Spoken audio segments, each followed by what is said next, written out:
What's up? What's up? What's up? What's up? What's up? What is going on, everybody? It is Friday.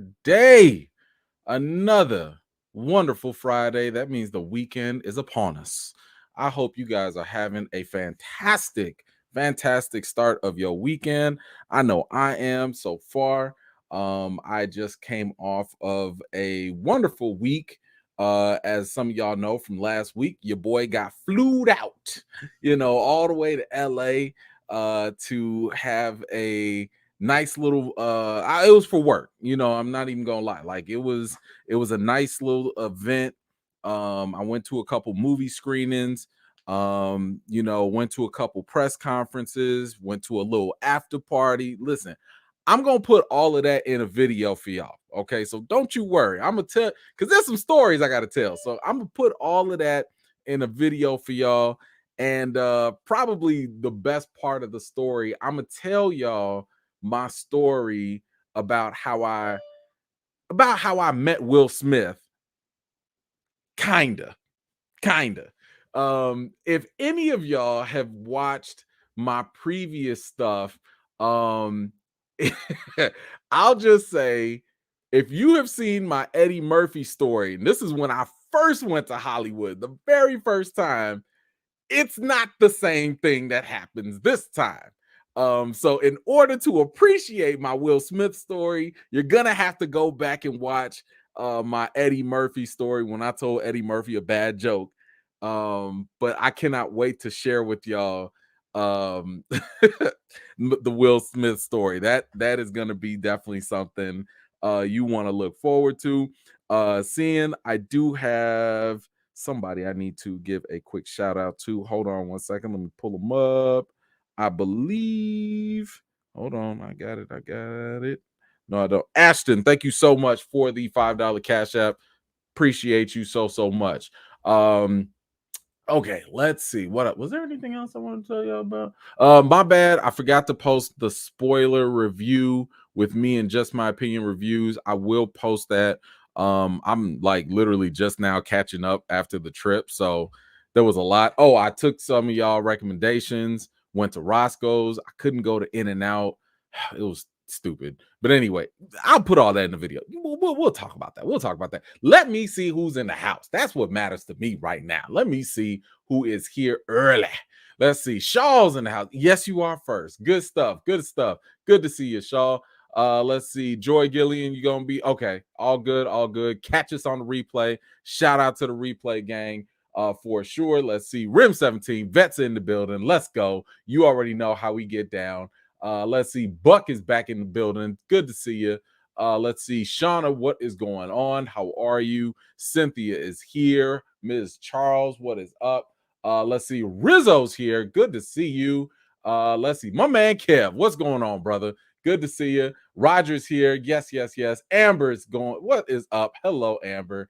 Let's hey, we gonna talk about that lineup because there's a lot to talk about for sure. Let's see. Shayla. So what is going on? My main man, Angel. What's going on, brother? Friggers Belt's in the building. Hello. Let's see. My man, Daniel. What's going on, brother? D Steels. What's up? Let's see. Capri is in the building. What's going on? Reggie's here to be or not. What is up? Good to see you.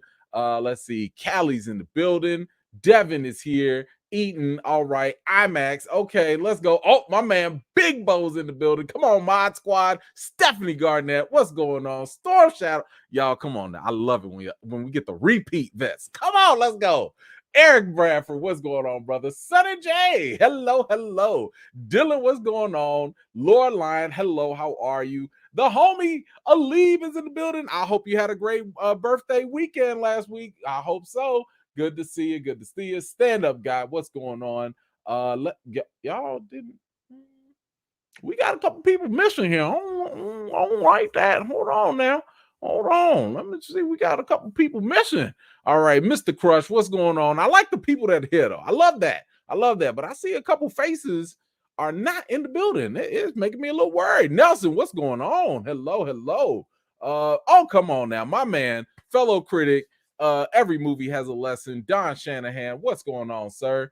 Fellow, he accompanied me on the trip too to LA. Good to see you. Good to see you. Nelson V, what is going on? My man Danny, what's up? What's up?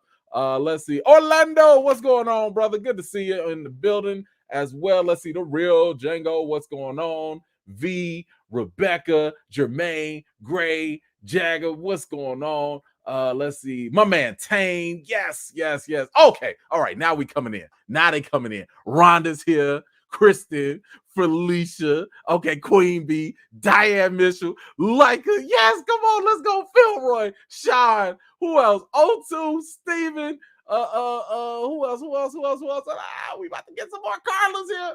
Jace, my man James Walker, Shannon, who else? I know I saw somebody else. I know, come on, wait, hold on. Tati's here, all the way from Brazil.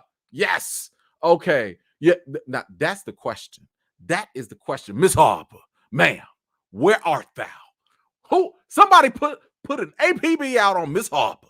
Where is she? And he who runs phase. Jackie, where you at, ma'am? Come on now. She who remains. Where y'all at? We need the regulars. You know, where they at? Come on now. Okay, all right, look. Oh, okay, my man Ernest is here too. Good. Okay, look, we got a couple topics that we are going to go through. We're gonna start off. Let me see what we're gonna start. I think we're gonna start with the good news first. We definitely gonna start with some good stuff, positive, kick it off right, and then we're gonna get into some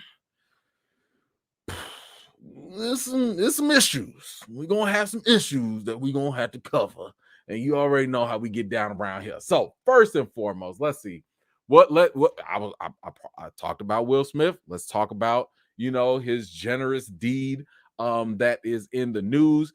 Let's see. If y'all have not heard, he does have a movie that's coming out, King Richard. This movie is going to be about the father of Venus and Serena Williams, famous tennis players, straight champions out here. I will say that I did get a chance to see that movie. And I haven't done my review for it yet, but I will tell you, phenomenal. Like, I'm not gonna lie. When this movie was announced, I was sitting here like, the dad? I don't want to see no movie about their dad. Like, give me a Venus and Serena Williams movie, but their dad? Yo, that movie right there, fire. And let me just say this now. If Will Smith does not win Best Actor, we riot peacefully. I'm just saying that right now.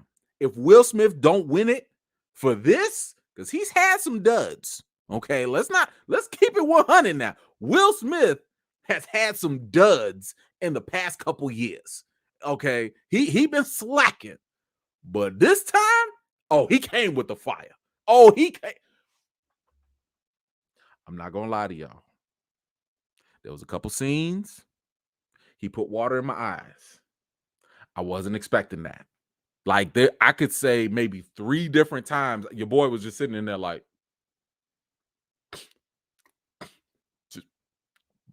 it's good. It is a good movie. So I'll post my review for that sometime soon. But man, when I tell you Will Smith crushed it, I got a chance to attend the Q&A, got to hear this man speak. Again, I'll put that in my little video for my LA trip. But yes, I just want to let y'all know, when that comes out, go see it. Now, here's the thing. Will Smith, nice guy that he is. Hold on, let me get this up. Boom. Nice guy that he is. He paid all of his King Richard co-stars bonuses because of the HBO release. Now, y'all remember that HBO was wilding out during the pandemic, and they were sitting here talking about, let's do a dual release model. They wanted to have everything in 2021 go both in theaters and on HBO Max, which I've already told y'all I think is a mistake. I don't think it's a good plan, because a lot of these movies deserve to be on the big screen. Pandemic aside, delay it, whatever. But when I tell you this movie right here, it, I'm just gonna say this. I'm very, very, very, very tempted to buy out a theater and invite people to come and see this. That's how much I believe in this movie. That's how much y'all know I don't do this for everything. I'll do this for Black Panther. I've done this for Infinity War and Endgame. This movie, it's listen. Let me get my funds together first. Let me get some funds together. But it's honestly one of those movies that you really want everyone to see because it's so inspirational. It's such a beautiful movie.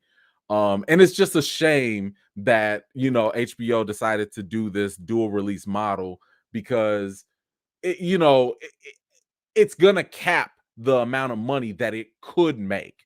So now this movie is going to be, because of the fact that it's dropping on HBO Max, a lot of the bonuses, a lot of the money that maybe the cast might have made, they not getting it. So Will Smith, being the nice guy that he is, he decided to pay a lot of his co-stars that extra little money. This is very similar. We just got done talking about this, and I told y'all when I see this stuff, I'm going to highlight it because there's so much negative news when it comes to celebrities, Hollywood drama, and all that stuff. But when we get the good stuff, like Keanu Reeves paying his stuntmen for John Wick, when we get stuff like this, we gotta highlight this stuff too. So shout out to Will Smith. I can Please watch my video because I really want to emphasize that it's not just Will Smith giving money to his co-stars that make him such a nice guy. He's a legit nice guy. Like to the core. And I will say seeing him in person versus what I've seen him put on TV and social media, what you see on TV and movies is what you get in real life with Will Smith. I'll go into more detail, of course. I know I'm hyping up this video, but when I post the video, I really want you to just kind of listen in on it because stuff like this will make more sense when you see it. But anyway, shout out to Will Smith. I'm so happy that he could do stuff like this for his co-stars. Just again, positive stuff that we need to see more of in Hollywood, and just in life in general. So let's see. We got a oh, by the way, let me know how y'all feeling about King Richard. You feel like seeing it? Do are you excited to see it? Let me know what you're thinking. While y'all are letting me know this, I'm gonna grab this quick comment. My man Ernest, let's go. Thank you, brother. I don't know if I can watch anything with him. I find his views to be crazy and goes against my beliefs. That's fair. I mean, listen, I would just say this. No, first of all, obviously you're entitled to all of your opinions. Everybody is. I would just say that when you're going to if you're going to go see King Richard, Will Smith is not there because Will Smith really transforms into his character. You know what I'm saying? Like this is all about the character. So you're not going to watch something like King Richard to become best friends with Will Smith. So I mean that's just what I would say. I would just say like you don't have to go get a beer with him, but that doesn't take anything away from the actual movie itself. The movie itself is phenomenal. So dare I say I could see it competing for best picture. I don't know if it'll win, but will better win for best actor because I still to this day think that he was robbed in not winning for Pursuit of Happiness. This is right. It's got that same energy, same everything. So he better win, in my opinion. But I hear where you coming from, Ernest. Thank you so much, brother, for supporting the channel. Let's see. Okay, next topic. We're gonna do a lot of the light stuff first before we get to the more heavier topics. Your boy Henry Cavill, he want to do some roles. He's interested in doing some stuff, and I think we already know what you call it. WB is sitting here playing with this dude as if he's not Superman. Like, if listen, I, let this man be Superman. Like, we ain't got one peep about Man of Steel 2 or nothing. And I don't know what is going on with WB, but they need to quit playing with this man. He is Superman, and they need to like just let him play the role. Just saying. But let's see, we got Henry Cavill. He did a couple interviews. Basically, he was out there saying that he would love to play Marvel's Captain Britain, and he would not say no if he were offered the role of James Bond. Well, well, well, well, well. Now, I gotta say, I'm not mad at the idea of Henry Cavill playing Captain Britain. Now, for anybody that doesn't know, Captain Britain is basically the British version of Captain America. Like that's just their version of it. It's not that complicated. So, is that a role he could do? Yes. Easily. Like without like in his sleep he can do that role. Now, when it comes to James Bond, I gotta pull back a little bit on that. Now, I used to think that Henry Cavill could do James Bond with no issue. I had watched Man from Uncle. If you've seen Man from Uncle, it's a good movie. And he played a role that was kind of James Bondish a little bit. But I gotta say, when I was watching my man in Man from Uncle, and this is a picture right there of him playing this suave, debonair, charming spy. The whole time I'm sitting here like, when you just gonna rip your shirt and pull out the Superman costume? Like the whole time. Every time he shows up. And the reason why is because he's so big. This dude is swole. Even in his suit, he's swole. And it's difficult to separate him from his Superman persona. Now, like when he goes and he's Geralt or whatever from The Witcher, that's different. Different outlook, different look, different costume, everything. But now I'm just like, yo, when did Clark Kent get a gun? When did Clark Kent get all smooth? Like, he must be undercover for a news story, for the Daily Planet. Like, I'm just saying. And I feel like, and this is no shade to him because I've talked about this with actors. I don't think he has the range to play James Bond.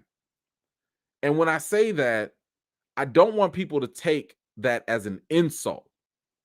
Everyone has a limit to their capabilities. And I'm saying if this was a taste of what he could do as James Bond, I wasn't sold. So I get the impression that like I wouldn't put him as my first pick as James Bond. Now, I've told y'all who I wanted. You give me Tom Hiddleston, aka Loki. Not really well known outside of, the Marvel universe, of course. But you go watch him in Kong Skull Island and you watch him do those action scenes and you tell me if he can't beat James Bond or not. Now, of course, I know, hey, Idris Elba, there are other picks out there for sure. I don't think that's going to happen because they kind of waited a little too late with him. But all I'm saying is I don't really see Henry Cavill falling into that. Captain Britain, easy. Marvel, cut the check. James Bond, I don't know. All I'm saying is based off of what I've seen in the past, I ain't seeing it for the man. Put the cape back on, I'm with you. Put a Captain Britain shield on, I'm with you. James Bond, I don't know. But anyway, what do y'all think? Do y'all want to see him as James Bond? Do you have some other picks that you would want to see as the role? Let me know what you think. Let me grab these comments real quick. Oh man, my man Tony, what's going on, brother? Thank you for the link for the screening. Oh, absolutely good stuff. I'm glad that you were able to have that and check that out. Thank you so much. Nicole, thank you so much. Hey, E-Man, welcome back. Yeah, I'm back. Oh yeah.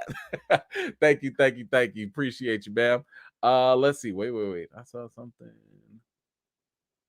Oh, okay.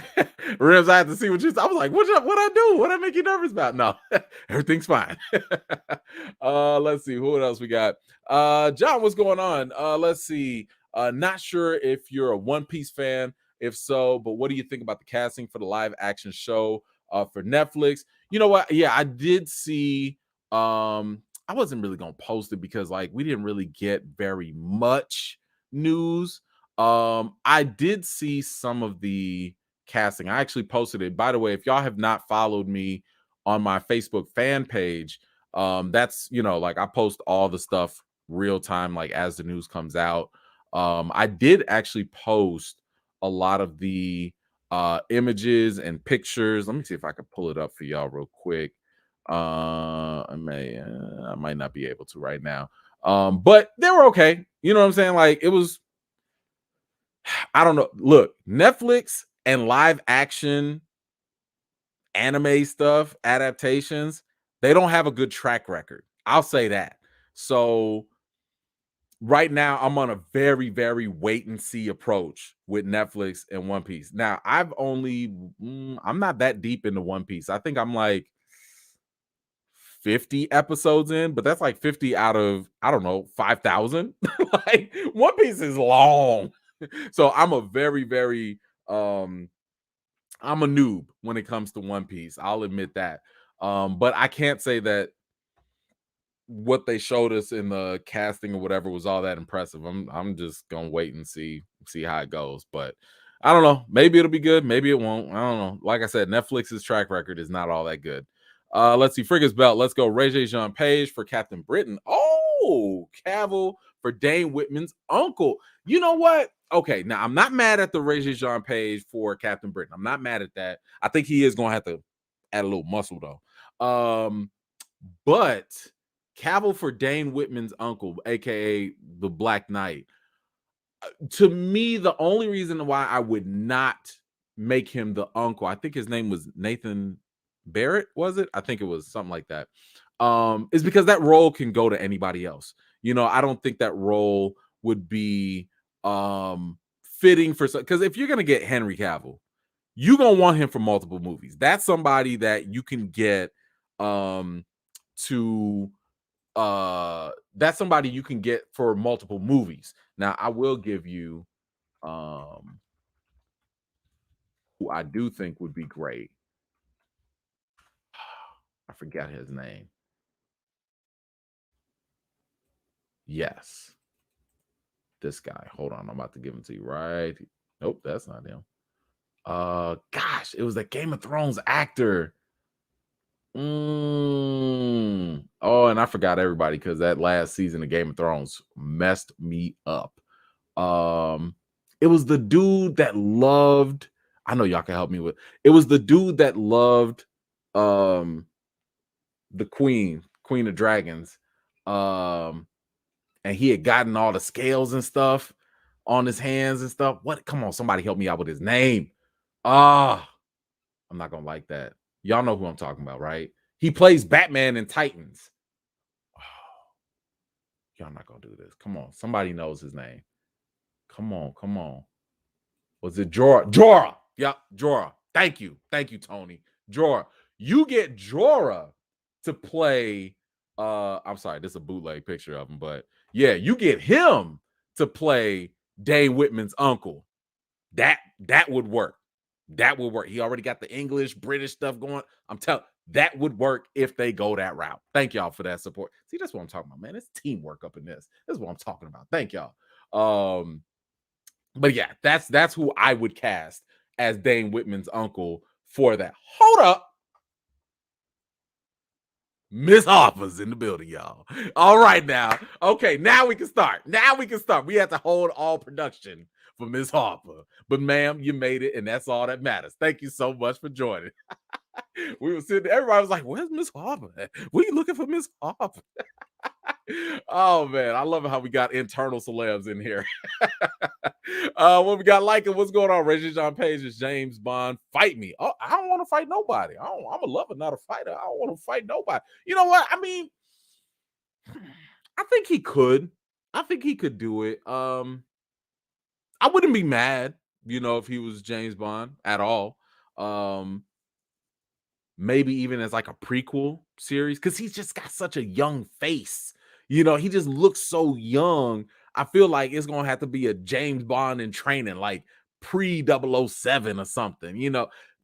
I think that could work if we go with Ray Jean Page. I think anyway. That's my take. But yes, that would be interesting. I would not be mad if he happened to be the new one. I think that would work. But of course, look, if Idris want to step up, if they want to get over that and cast him, I'll take that too. All right, let me get these real quick. And before we move on, Freeze Belt, we should fan cast Ghost Rider. Ooh, which one? Johnny Blaze? You gonna go with like the Hispanic one? Like who you gonna get? I don't know. It depends on who you gonna get. That's gonna be that's an interesting one too. That's an interesting one. I would say whoever it is, they better be comfortable with that CGI flame head most of the time. I don't want to see your face. I don't need to see your face all the time. So I don't know. That's gonna be an interesting one. Feel free to put your votes in there, in the comments. But that's gonna be a tough one. Let's see. Eagles, what's going on? James Bond has to be my main man, Michael Fassbender. Ooh, hey, he could do it too. He can act. Like, I'm not mad at that. That's not a bad pick whatsoever. My man, aka Magneto, for some of y'all, the young Magneto, he could do it too. He absolutely could do it. That's a very good pick. Good pick. Thank you so much. Puma Lee. Jorah was in love with Daenerys. There you go. Thank you.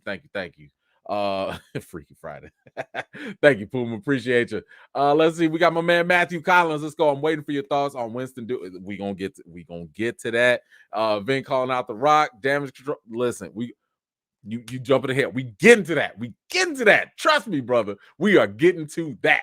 Matter of fact, let me get to the next topic because we got a lot to talk about. Let's see. What else do we have here? Okay, so we got that one. Speaking of new roles, have y'all heard about Leonardo DiCaprio? He's got a new role that he is going to do. He is in final talks to star and produce Jim Jones at MGM. So for some of y'all that don't know, Jim Jones, he founded the People's Temple in Indianapolis in 1955, promoting Christian socialism. By the 70s, he was openly rejected by traditional Christianity, claimed that he was God. He did Jonestown. He constructed Jonestown in 74, spurred all this crazy stuff that happened and mass genocide or like suicide. Look, it's a crazy, crazy story for a crazy, crazy person. Okay. And I'll just say this, for someone as charismatic and as crazy as Jim Jones was, you want Leonardo DiCaprio to play this role. He's finna kill in this role. No pun intended.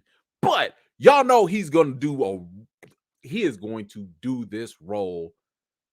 And dare I say, without even seeing this, I'm getting the Wolf on Wall Street type of vibes where I'm getting them Django type of vibes where he's going to get into character and we're just going to be blown away. There's so much material with this character. I'm trying to tell you. Just, hey, go watch any Jim Jones documentary video. See how this man was in real life. And tell me Leo's not about to put some stank on that role. What? Oh my goodness. Yes, that is going to be phenomenal. I cannot wait for that to happen. But I need y'all help on this because y'all already know that like the internet is undefeated and I just want answers. We know that Leo is about to play Jim Jones, but who did this?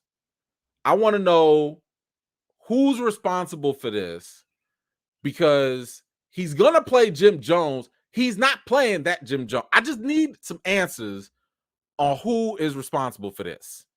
Okay? If y'all got some names, let me know. I'm tired of the internet. Y'all play too much. Okay. Y'all play too much. The real Jim Jones didn't deserve this, nor Leo.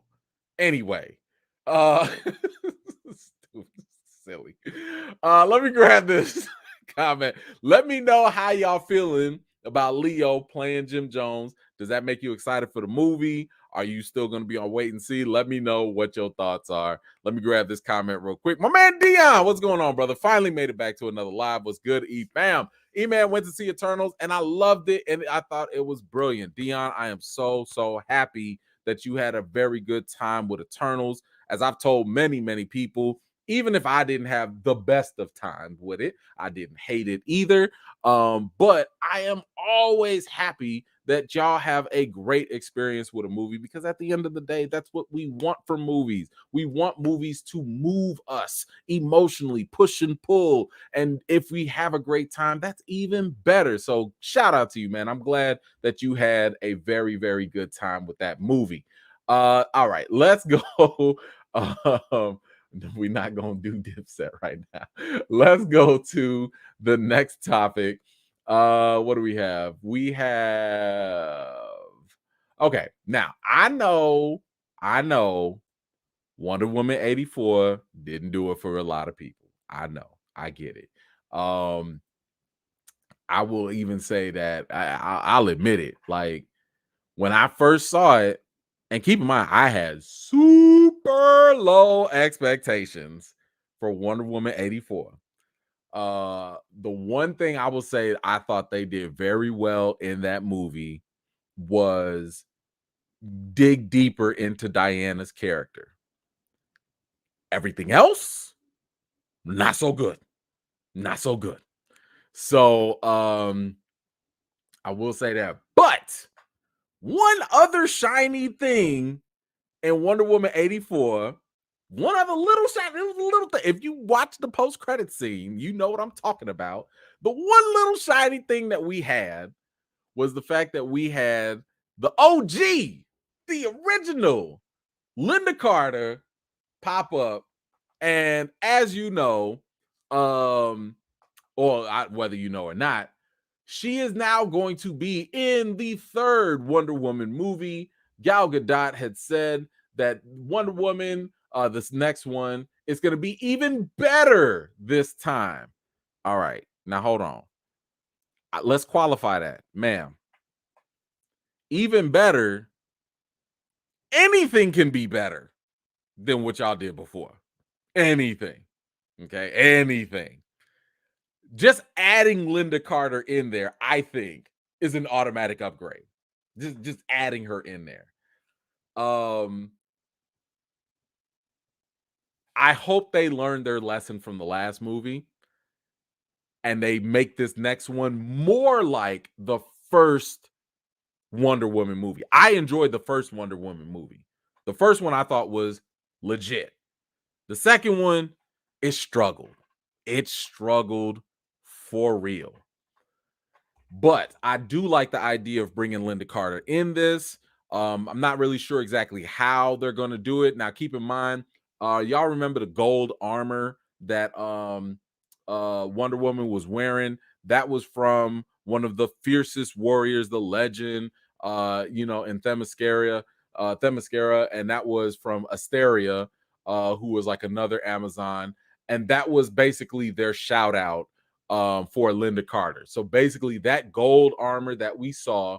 Let me see. Do I have it here? Yeah, y'all remember this gold armor here at the end of Wonder Woman 84? If y'all not traumatized from the movie, that was Asteria's armor. So one way or another, I'm assuming they will have Linda Carter appear in this armor. Maybe it's a prequel. We don't really know. We don't have any plot details or anything like that. But I do agree, having Linda Carter in there is a bright spot for me. What do y'all think? I know we've been scarred by Wonder Woman 2. I know that. But we also had a good movie with the first Wonder Woman. Does this news about Linda Carter make you a little bit more interested in giving Wonder Woman 3 a chance? Let me know what y'all think. Meantime, let me grab this comment real quick. Sheila, what's going on? Leo got the right kind of crazy GG for that role. Yes, he does. If you close your left eye and tilt your head, he looks just like Jim. He's getting there, right? He is getting there. You right. Like, listen, with the right type of makeup, you put the shades on, he's gonna look the part. You put a wig on, he's going to look the part. I'm telling you, Leo is out here trying to get another Oscar. He's going to do that. So yes, I'm 110% with you on that. I am very excited for that movie. I think he's gonna do the damn thing for real, for real. Let's see, my man Kev, what's going on? Let's see. First one, good, Wonder Woman. Second one, junk, Patty Jenkins, thick. Oh boy, oh boy. All right, we'll leave that for the E-Man at dark after dark. But yes, I agree with the other assertions there. Thank you, sir. Thank you, thank you, thank you. Let's see. Y'all gonna give her a chance? Let me see. I will give Wonder Woman 3 a chance if she follows the form. Okay, all right. I think that's fair. I think that's fair because, oh man, like the second one, just the structure of the movie was, it was not too good, not too good. Okay. I know y'all wanted to know this. Oh, wait, hold on. We got some more. Here she is. All right, now, what's going on, Miss Jackie? Leo goes too deep in his roles and will be in the cut, passing out questionably goodie bags.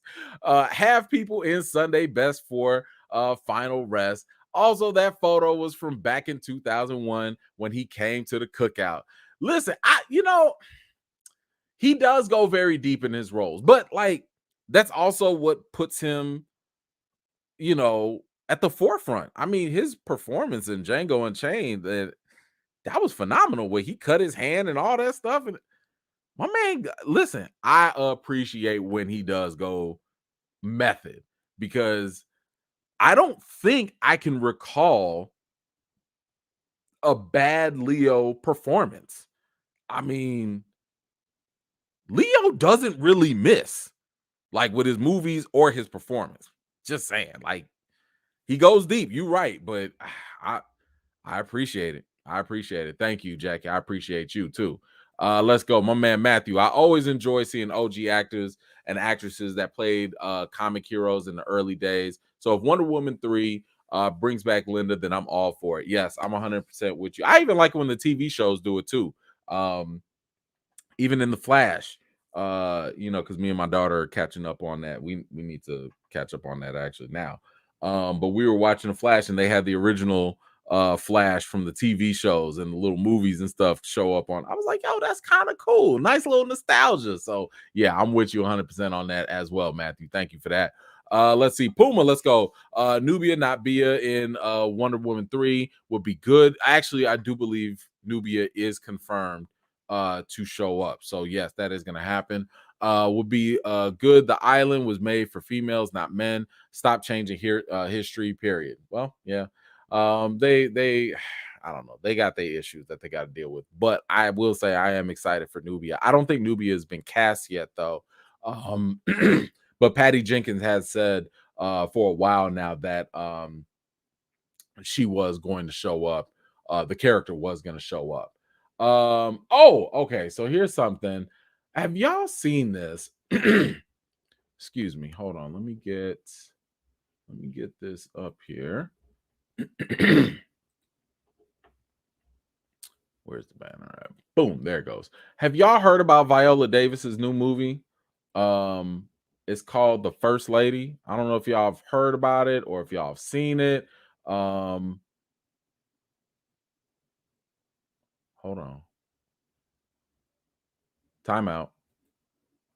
SJ, what's going on? Have a good stream, man. I can't stay because I got some news about grandma. Oh, no. Okay. Hey, all right.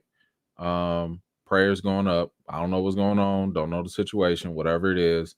Sorry to hear that, but we're gonna keep grandma uplifted and sending some positive vibes out there. I just yeah. So we're gonna do that. We're gonna do that. Grandmas are very, very important. I love my grandma as well.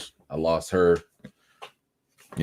not too long ago. There go my grandma here. I still hold on to this, So yes, all grandmas matter. love the grandma. So whatever's going on, keeping her uplifted, keeping her positive, hoping for a positive turnout. Keep us posted too. Okay. All right. So Viola Davis is going to play Michelle Obama in this new in Showtime's The First Lady. I don't know if this is a series. Let me see. Reach out the line. Okay, The First Lady.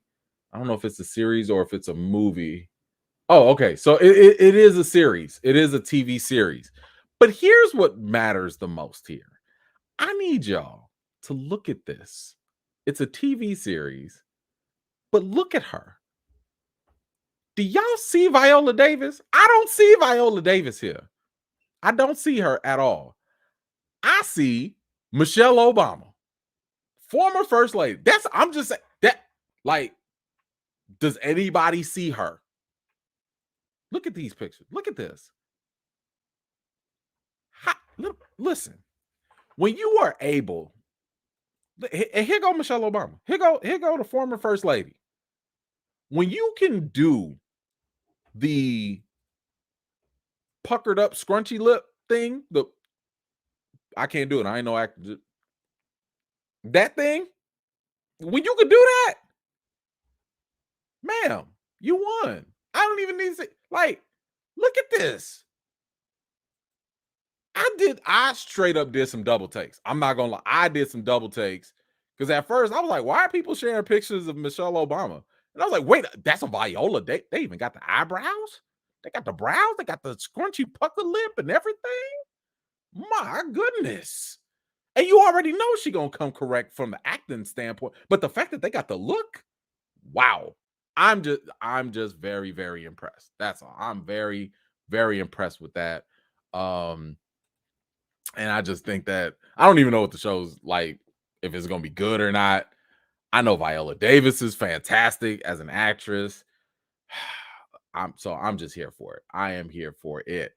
Let's see. My man Ernest, what you got? I'm sorry to be a downer, but why make a Jim Jones movie?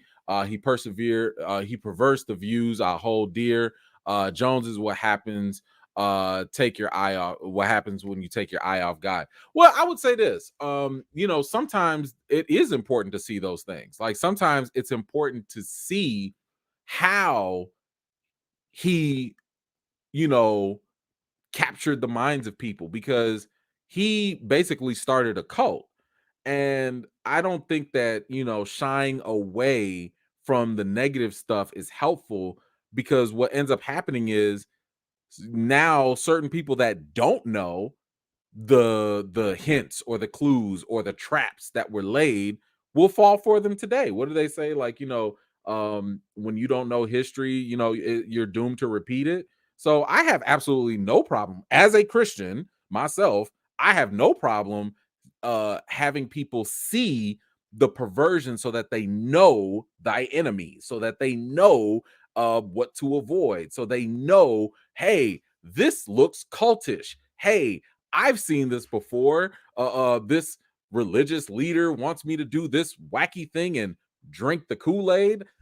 Yeah, like I have no problem with that. So yeah, we in the same boat, but I have no problem with people seeing that because I think it's important to learn and this was real. Like real people died because they followed this stuff. So yeah, I got no problem with people seeing it and learning from the past. Thank you so much for your contribution. Alejandro, what's going on, brother? Yo, what's up? What up? E-man, glad to make it back to alive. Glad to have you. Viola is gonna kill that character with her posting lips and all. Impressed. Yes, 110%. I agree. Yes, ma'am. V just don't play. That's what I'm saying. I'm trying to tell you, she gonna win an Emmy or something with this. I can see it now. I can see it happening. All right, let's move on to the next topic. Okay, this is one that I'm sure a lot of y'all been waiting for. Vin Diesel calling out The Rock.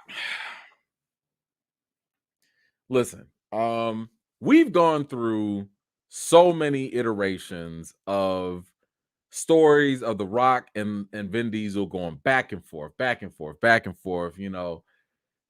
The Rock, just to give y'all a little briefing, The Rock would call out Vin Diesel at first, not by name, but basically saying that he was unprofessional, not showing up to the set on time, just basically being a downer, being unprofessional on set. Vin Diesel kind of came back and was like, I was trying to help The Rock out. Didn't nobody really know The Rock except for wrestling, so I wanted to make him a real well-known actor through some tough love. The Rock responded by just laughing out loud at this ridiculous notion that Vin Diesel put out there. And then The Rock came out later, said that he was not going to show up in the Fast and Furious 10. He's like, yo, I'm done. I'm about to go do my Hobbs and Shaw. That's it. Like, I'm done with that. So, with all of that said, y'all know Vin couldn't let that go. He had to respond. And he made this his own Instagram post. Let me read what Vin had to say. My little brother Dwayne. Okay, first of all, no, we gotta stop. Stop.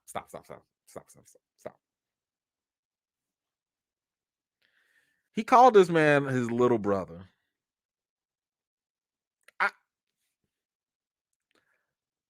I cannot help but to feel like and maybe I'm reading into it, maybe I am, a little bit of condensation going on. Like, it sounds a little condescending.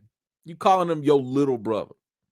Just, I don't know their ages. I don't know. Maybe Vin is just older. I don't know. Maybe. But I feel like the way Rock kind of presents himself professionally, he kind of is like, yo, I'm your equal, if not superior, at least on a professional level. Personal, I don't know. Professional, I'm not calling somebody little brother like that.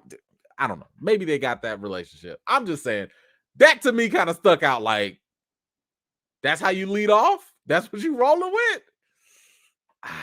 Okay. All right. We'll see. We'll see. Hold on. Let me get my man Matthew real quick. The word of the day for E means world. Wait, what was going? Okay, damage control. Okay. All right. I got you.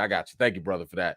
All right, and this does have a lot of damage control in it. So Matthew, I'm with you on it. It does come off like that. But let me read what he actually said to The Rock for y'all. Let me read that. My little brother Dwayne, the time has come. The world awaits the finale of Fast 10. As you know, my children refer to you as Uncle Dwayne in my house. There is not a holiday that goes by that they and you don't send well wishes, but the time has come. Legacy awaits. I told you years ago that I was going to fulfill my promise to Pablo. I swore that we would reach and manifest the best Fast in the finale that is 10. I say this out of love, but you must. Let me repeat that. But you must show up. Do not leave the franchise idle. You have a very important role to play. Hobbs can't be played by no other. I hope that you rise to the occasion and fulfill your destiny. Vin Diesel.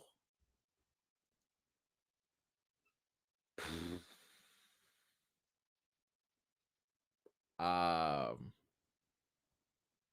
don't know who Pablo is. I guess it's somebody that they know together.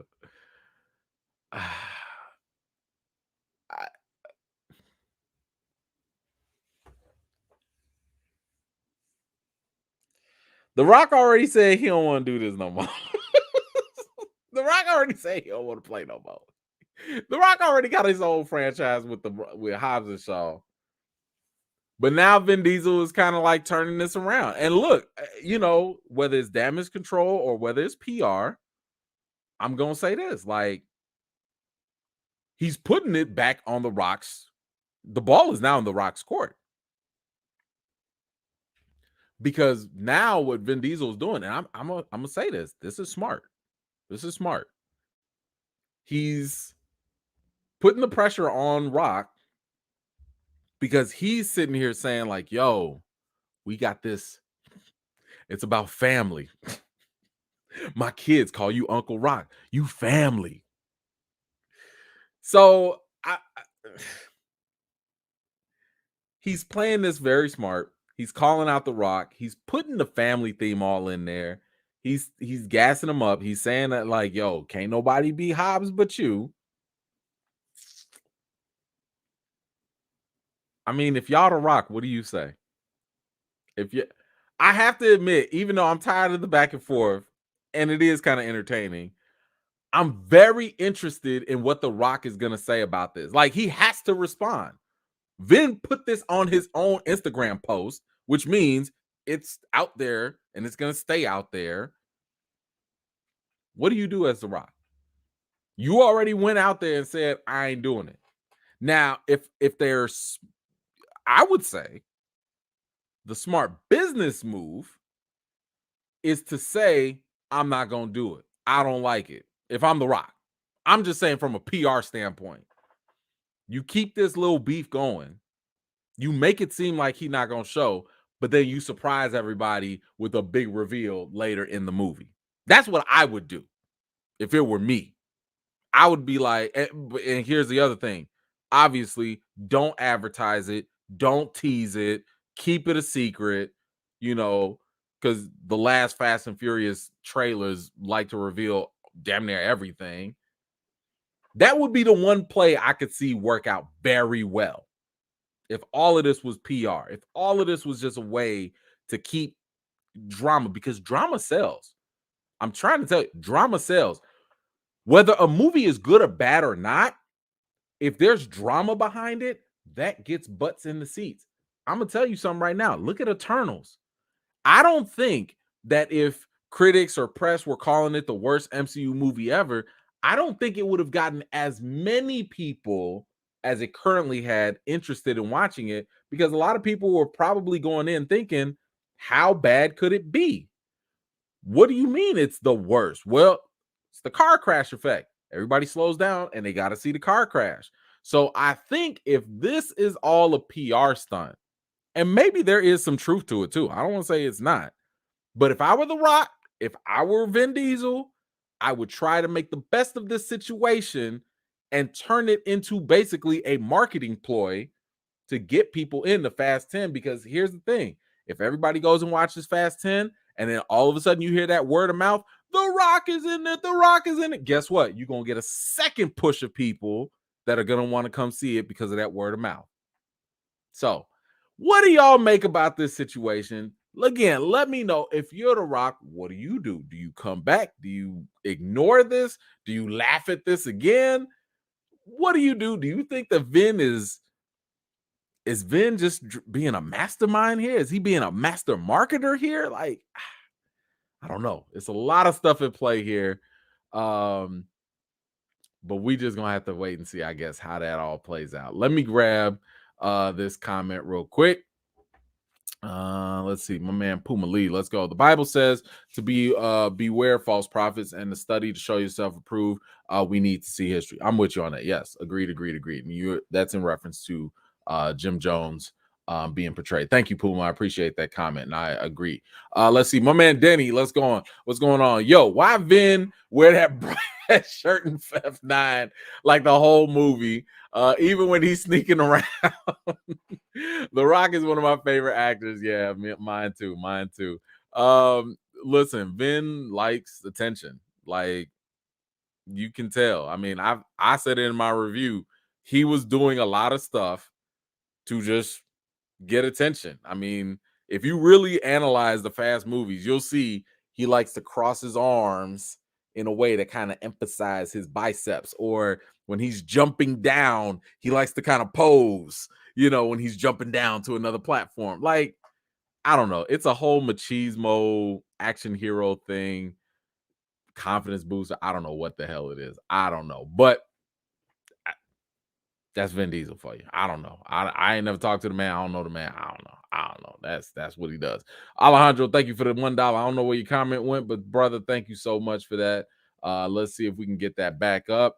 Let's see. She Who Remains. Let's go, Jackie. Let's go. Vin think he bad until he keep playing and Dwayne introduce him to the Rock and knock and knock well, introduce him to the Rock and knock him back to Iron Giant voiceovers and have Vin like, I'm going back to being just Mark Sinclair. Listen, I think the Rock has restrained himself the most in this entire back and forth. I mean, he didn't name no names at first. He said what he said and he kept it going, but Vin didn't let it go. Vin came back. Like Vin can't help himself but to comment. Like he cannot. The Rock can say ABC and Vin's gonna be like XYZ. Like he just can't, he cannot hold it. So I don't know. He gonna learn today. He gonna learn today, I guess. But I am super convinced. I'm super interested in what the Rock has got to say. I cannot wait. Pablo's Paul Walker. Okay, nickname Diesel gave Walker years ago. Thank you, Alejandro. Appreciate that. Thank you. Okay, so he made that. What did he say? I was gonna fulfill my promise to Pablo Paul. Okay, interesting. Thank you, Alejandro. I appreciate you filling that in. I was sitting here thinking, like, is this a director or a producer, somebody that they know? I don't know, but yes, that definitely makes sense. Thank you. Let's see, Tyson, what's going on? Replay gang in the house, what's going on? Sounds like Vin finally realized The Rock is bigger than the franchise. Yes. Side note, do you ever do corporate speaking engagements? I mean, ain't nobody asked me to. Like, pay me. Pay me. I don't know what somebody wants me to speak about, but if the money's right, sure, why not? I don't care. You know, like I told y'all, I got kids. I will do what I need to do for the money. It's like ain't no question about that. But thank you for that. And yes, I totally agree. Rock is like far surpassed the franchise, and I believe that it's not a coincidence that ever since The Rock joined in Fast Five, the franchise has earned more money exponentially. Like every year, it made way more money when The Rock was involved. So, that is absolutely something to consider for sure. She Who Remains, back at it. Let's go. Rock said, "Oh, I'm sorry. Did you say something? I was signing another deal. My bad, fam." Right? Right? Like the Rock is out here like, I'm making this Black Adam money. Like I just got done making this Red Notice money. Like I'm about to, like Vin, who you talking to? Like didn't we just talk about this last week? We just talked about how The Rock said he wanted to make the antithesis. That means the complete opposite of the Fast franchise with his Hobbs sequel, his Hobbs and Shaw sequel. I just hope that means it's grounded in reality and they follow the laws of science and logic and reason. I just hope it makes sense. That's all. If you give me that, I'll take a Hobbs sequel all day. So, I mean, I don't think The Rock was trying to do that, but the mere fact that he talked about the antithesis of a Fast franchise movie, that felt like a shot. That felt like a shot. And I do think that The Rock still feels some type of way. But I really do wonder like what happens if I don't even know if they talk personally because he just said that the families they just send well wishes. Man, everybody get a little robo text. Hey, Merry Christmas, man. Whatever you on the little automatic text. Like I don't think that means that they actually cool like that. But I don't know. We don't know the inside scoop. Could be wrong, but let's just see what we got here. My man Matthew back at it. Thank you, brother, for this. Vincent. The Rock has said his piece, and here you come like Oliver Twist. Please, sir, can I have some more Rock? Let me put it in terms you can understand. I am Groot, aka I'm done. Man, listen, if that ain't the whole truth, that is it. Like, but Matthew, I think you're right. I think this is more damage control than anything else. I think that this is just another example for Vin to kind of like preserve his image because right now, if The Rock says something versus Vin saying something, I think more people are going to lean and believe The Rock before they lean and believe Vin. So I think this is definitely a PR damage control situation.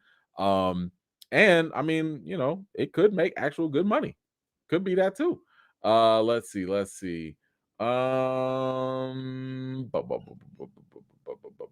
Okay, I gotta. Okay, I'm gonna grab these and we're gonna keep going. CM Pork Chop, let's go. Before Rock joined Fast and Furious, his movies were trash. They were all right. I mean, they wasn't like terrible, but the thing is like people knew who The Rock was. Like he wasn't winning Oscars or anything like that, of course. But I would argue that I don't think that The Rock needed the franchise to get to where he's at today. I think eventually he would have landed some role and it would have been good enough for him to still get to where he's at today. But I will agree that yeah, his movies weren't like top notch or whatever. But like the rundown was all right. It was cool. It was fine. It was fine. All right, what else we got? ER's grandpa, Vin, mastermind. Somebody's whispering in his ear. Hear the echo. Listen, I don't know who wrote his Instagram post, but yeah, I don't know. I don't know. So somebody's giving him some help. We'll see. We'll see. But anyway, let's get on because we got a lot of topics, and I'm gonna try not to make this too long. We have even more Eternals. So, regardless of how you felt about the Eternals, it looks like there is interest out there to have more. And I'll say this: I had no problem with the Eternals if it was delivered to us in a different way. I was always under the impression that, like, after watching it, I was like, you know what? I really think that this would have worked better as a Disney Plus series. Main reason is because you have 10 new characters. When you have so many characters to juggle, it's difficult to make a connection with those characters. It's difficult to care about those characters. It's difficult to build up each of those characters in a fair way. So for me, I was like, man, if we had a series, like 6 episodes or whatever of 45 minutes each or what, like now we can develop the relationships, we can build up the characters, we can understand the motives. I think it would have worked a lot better in that manner. That's why I said in my review, your opinion or however Eternals works for you, I think is going to depend on how much or how effective you connect to the characters. If you connect with the characters and like the relationships and the drama, you're going to love the movie, and that's fine. If that wasn't enough time for you, you're not going to like the movie, because it's not like it's super action packed or anything. So, though that was something that was across my mind, but now we got some news. The Eternal writers wish for a Disney Plus prequel. Now, this is what I'm talking about. Let me see what they had to say. Let's see. I wanted to really okay. It was never mandated on high. It was very normal for me. That normalcy, that completely remarkable nuance of everyday life, was something I wanted to really reflect on from the beginning. Let's see. You can go back and do a Kingo episode in 1890s Mumbai, where he is juggling his life as a movie star, dealing with Gandhi's peaceful dissolution of the British Empire. There's an episode with Thena where she's in Greece. I would love to make that show. You know what? Like, I like that. I think that there's so much potential that you can do. I mean, seriously, you're talking about these beings that have been around for 5,000 years, right? There's a lot of stuff that they can do with the prequels that could fill in information for the future of the MCU. Let me give you an example. What were they saying? I forget if it was Kingo was saying something about palling around with Thor. It was either Thor or Odin. I mean, you could talk about something when Thor and Odin came down to Earth, and maybe while they were on Earth, some other stuff happens. When Odin brings the Tesseract, you can use the Eternals in a prequel to basically be a filler for a lot of the things in the past in the MCU. You can easily use them for a prequel for Namor, you know, one of them goes to Mexico or something like that, and maybe they interact with these people before Atlantis gets sunk in the bottom of the sea. Like, there's a lot of potential that you can do with this. So, it's definitely something that I wouldn't personally mind. Now, in addition to the writers being on board with this, it turns out that Selma Hayek, aka Ajak, she had actually signed on a deal for multiple Marvel movies.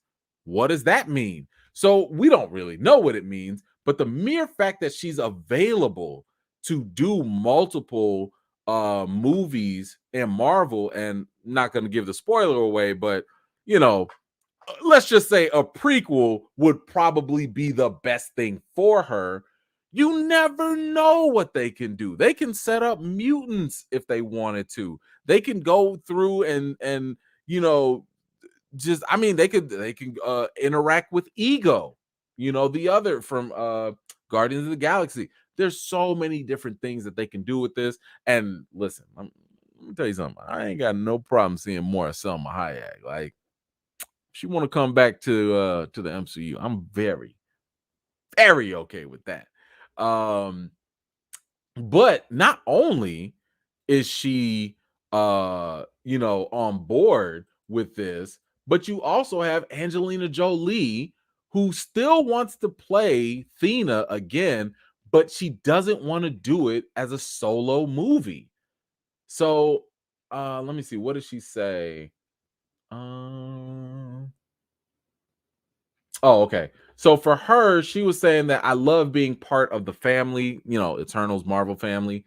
So I have no desire to separate from the family, but I would be happy to play Thena again and explore even more deeply the struggles that she has. I think it's fun thinking of where they've been over the years. We've got thousands of years worth of material. We can take her anywhere. I think that's fun, and I like the idea that we could pop up somewhere, maybe in other Marvel movies. So that right there sounds like she's on board for a potential prequel as well. Why not? Like I said, there's a lot of gaps that they can fill. So listen, give me Angelina, give me Selma. I want it. I'm sold. I'm here for it. Let's go. So, anyway, y'all let me know, how are y'all feeling about a potential? I mean, nothing is written in stone, but how are you feeling about an Eternals prequel on Disney Plus? So that's going to be a series, if they end up greenlighting something like that, where they are just going through the history of Marvel, they filling in the gaps, they interacting with people. Yo, maybe they go meet Apocalypse, a young Apocalypse in Egypt. Who knows? I mean, listen, this I would like to see. This I would like to see. But let me know what y'all think. Matthew, we on the same page, brother. We on the same. That was the day. That was the day. I will say that. Um, and what do y'all think about Selma Hayek coming back and Angelina Jolie? Let me know what you think. Let's go to the next one. We're gonna stay on Marvel because Marvel had a pretty big day. In case you have not heard. So if you are just now learning, Marvel has basically revealed they had their Disney Plus day, and this Disney Plus day was pretty much a list of like pretty much everything that they were going to do in the next year and further. And so basically, a lot of things that were going to be coming out in 2022 and 2023, way, way, way down the road. So let me just get a couple things here that we got. So more of these things were just official announcements. Like, we heard news that a lot of these things were going to happen already, but now we're just getting a little bit more information, that it's just more official now because Marvel said it's happening. So of course we already know that Moon Knight was going to happen. That's basically going to be the show with Oscar Isaac. He is going to play Moon Knight, who's basically a crazy vigilante who thinks that, he's empowered by the Egyptian god Khonshu. So the interesting thing with that is that it is going to introduce to the MCU the concept of these deities. So I want y'all to put this also together. If Khonshu exists and he's an Egyptian god, then that, I would argue, also means that Bast exists. Bast being the Panther god that the Wakandans believe in. So maybe we get some more spirituality coming up in that. What else is coming up? Ms. Marvel. We already knew Ms. Marvel was coming. So they announced that. And we've talked about this a little bit in Ms. Marvel. They are actually changing her powers a little bit. And the powers are pretty much going to be something similar to, she's basically going to look like Green Lantern. That's what she's going to look like. She's going to look like Green Lantern.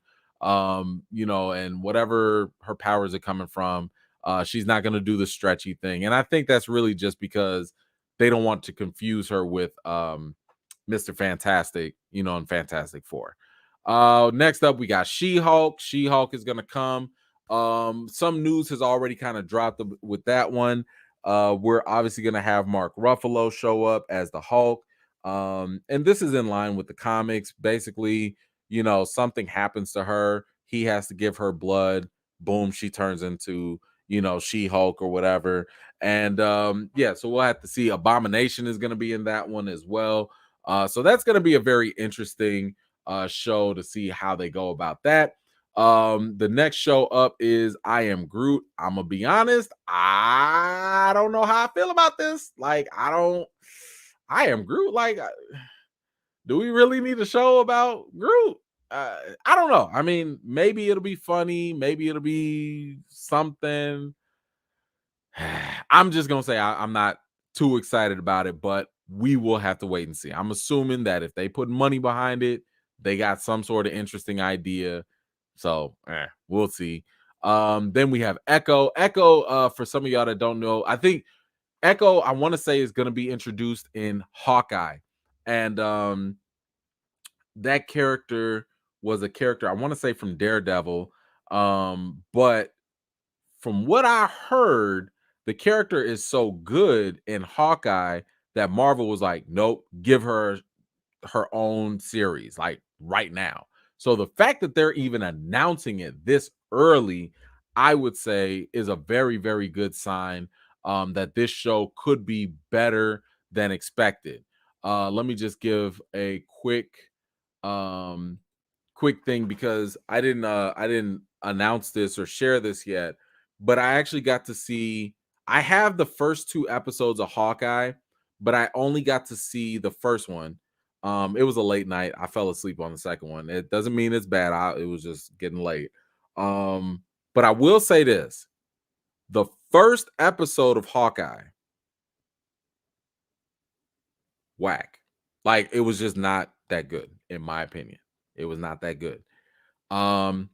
It felt very watered down compared to what we're used to in other Disney Plus shows. The other Disney Plus shows we already have seen, because I want to make sure I don't give nothing away. We've already seen a lot of high production value, with Falcon flying and all the action scenes and stuff. I didn't get the same feeling when it came to the first episode of Hawkeye. Now, in fairness, Disney is releasing the first 2 episodes at once. And I will say this: that's smart. It's smart of them to drop this 2 episodes, because that first episode, if that's all we were going to get, y'all would have been mad. People would have been mad. So when you do watch Hawkeye, because it's going to release back to back, the first episode and the second one, just think about how you would feel if it ended right then and there and you had to wait a whole week. But luckily they are giving us 2. So I'll reserve my comments on the first 2 episodes. Once I'm probably gonna watch it later tonight and finish it off.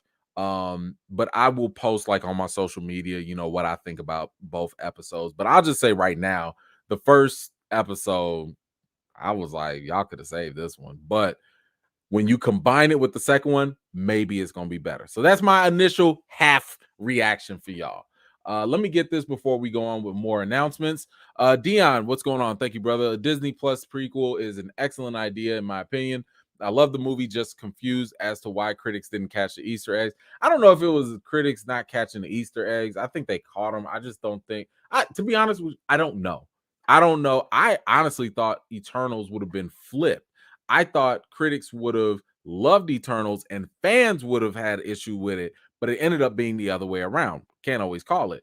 But to be honest with you, I don't understand when critics are like, I hate, the worst movie, and I don't, to be honest with you, I don't like hyperbole.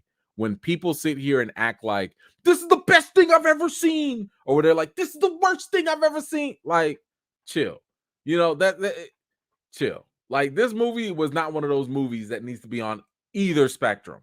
If you like it, that's cool. If you don't like it, that's also cool. But saying that it's the best, saying that it's the worst, I'm like, I got trust issues with your opinion in that case. But yeah, I don't know. But thank you, brother, for that contribution. Rosalind, thank you so much for that. I don't know where your comment is. Let me see if I can scroll and find it. But thank you so much for that. I don't see your comment. No. But thank you anyway for it. I appreciate you. Let's see. She Who Remains. Let's go. I am Groot. Ha ha ha. Vin, Mark. Ha ha ha. 30 minutes of I am Groot. I am. And you had the nerve to ha ha ha. Wait. Will they cut it down first? Oh man, I forgot. I completely forgot that Groot is Vin Diesel. I like literally forgot that. Oh my goodness. Thank you, Jackie. I appreciate you, ma'am. Will they cut it down? That's funny. Let's see. Okay, so we got some more. Let's see. We left off on Echo. Oh, okay. We got Spider-Man freshman year. Now, this is interesting. Because as y'all know, Spider-Man is going back to Sony. So with Spider-Man going back to Sony, that means that, in my opinion, I think that means he's no longer going to be in the MCU proper. Now, I do think this Spider-Man freshman year, it is going to be an animated series. Okay, so it's animated, but it is going to let me see. It is going to reveal Peter Parker's MCU origin story.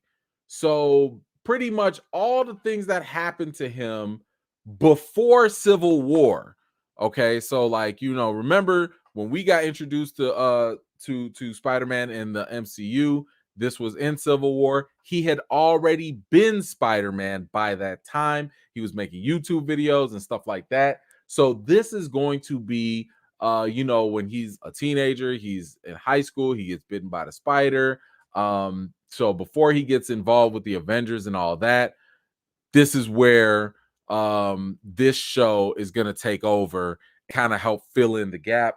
I feel like this is just a way for Marvel to give us something because Sony has the live action rights, and we're just not going to have Tom Holland anymore, unfortunately, unless they come up with another deal. I don't know. Maybe they come up with another deal. We don't know. We have to wait and see.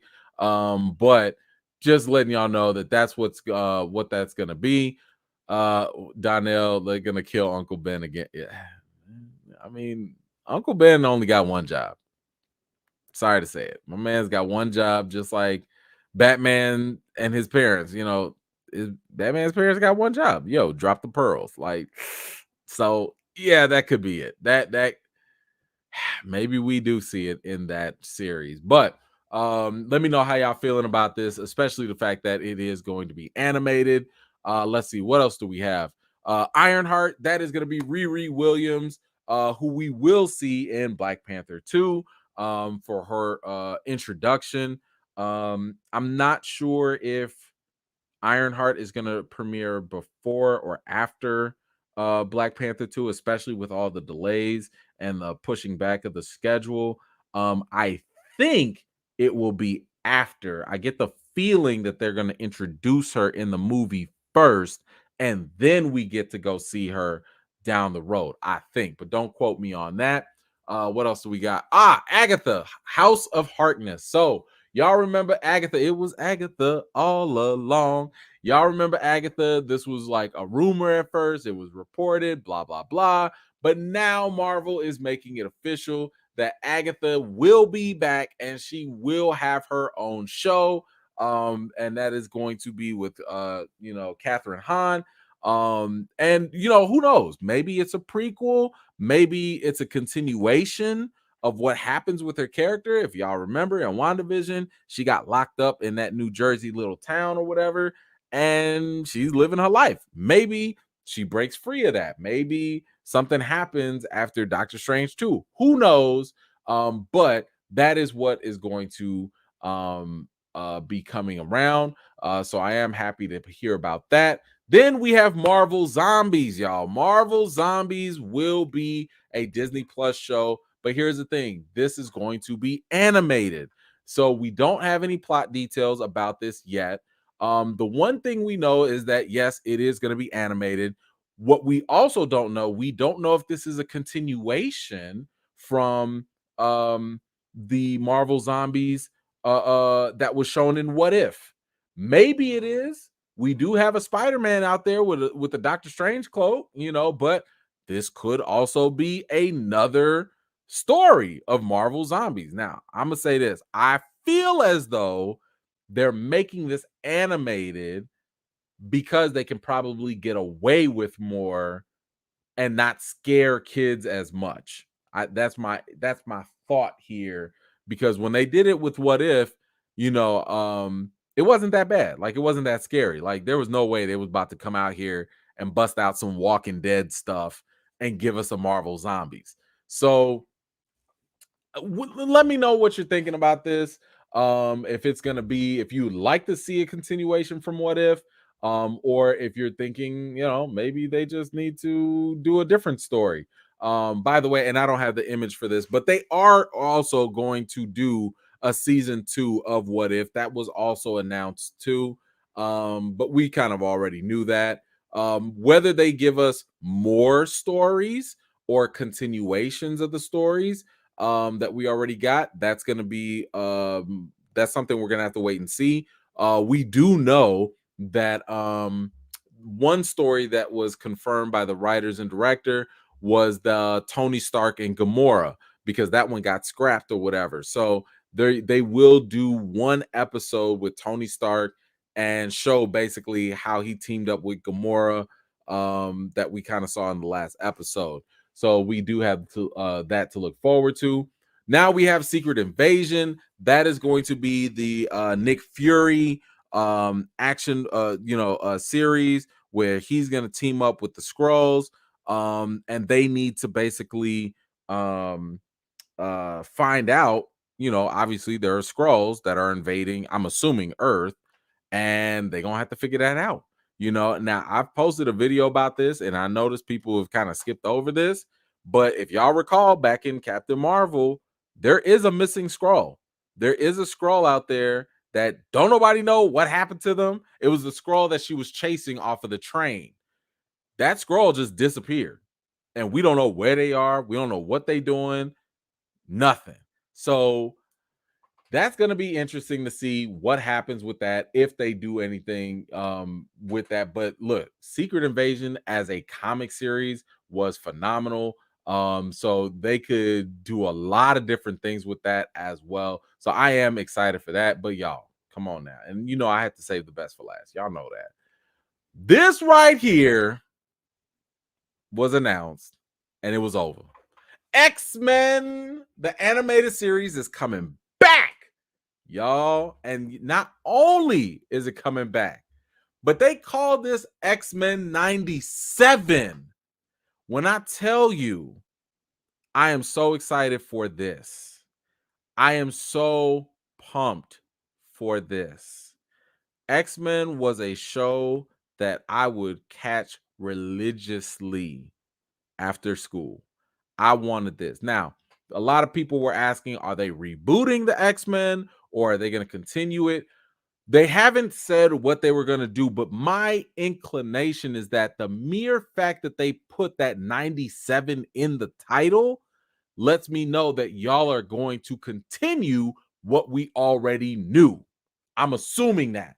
So I think it is going to continue that.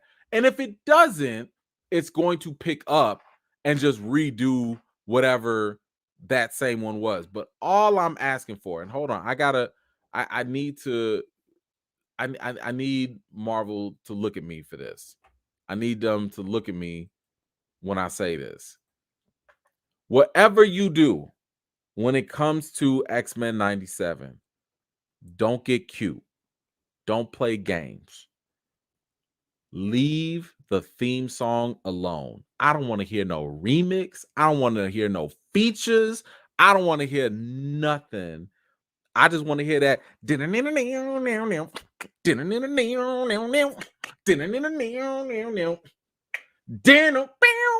Come on now. Come on now. Talk about a GOAT animated theme song. What? You don't. What?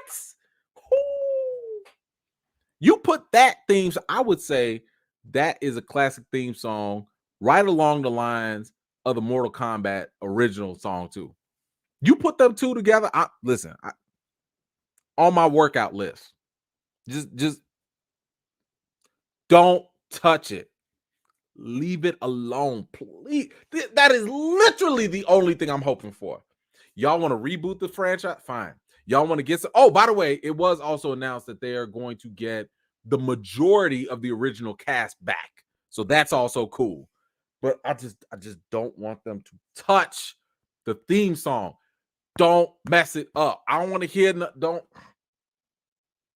I'm just saying, people mess this stuff up. Like, we got to get more modern, and maybe they do some piano song. Don't touch it, please. Oh God, please. I don't want to hear that. I don't want to see it. I leave it alone. Just leave it alone. That's all I ask. That's all I ask. That's it's like the simplest little thing I asked for with this. Oh, okay. Let me get to these comments. My man Denny, let's go. X-Men. Yes, I'm all about the X-Men on the cartoons. Can't wait to see the live action X-Men in the MCU. Yes. And yes, Denny, we on the same page. You already know I'm with that. Cannot wait. This is like my childhood fulfilled. Oh my gosh. I'm so excited. I'm so excited. Danielle, what's going on? If they change the theme song, I'm fighting somebody. Look, they changed the theme song. We riot. Are you kidding me? Don't make me start no other petition. Come on now, man. I mean, do we need to get ahead of this? Do we need to get ahead of this and be like, yo, keep the theme song the same? I know it's early, but I'm just saying, Marvel don't play these games. We might have to do a petition. I don't know, like you know what I'm saying? Like a pre-petition. Let me know if we need to do it. We'll get it started. Because I'm just saying, don't do it. Don't mess with that theme song. Sorry, got a little heated, Joe. Yeah, I know, Nelson. I know. And I hated it. I was like, what is this? And did you notice the ratings in the final season went down too? Coincidence? I think not. Coincidence? I think not. Thank you, Nelson, for that. Friggers Belt. Wait! If X-Men 97 picks up where the cartoon left off, does that mean they'll bring back Morph? Oh, man, Morph. That was the homie. I don't know.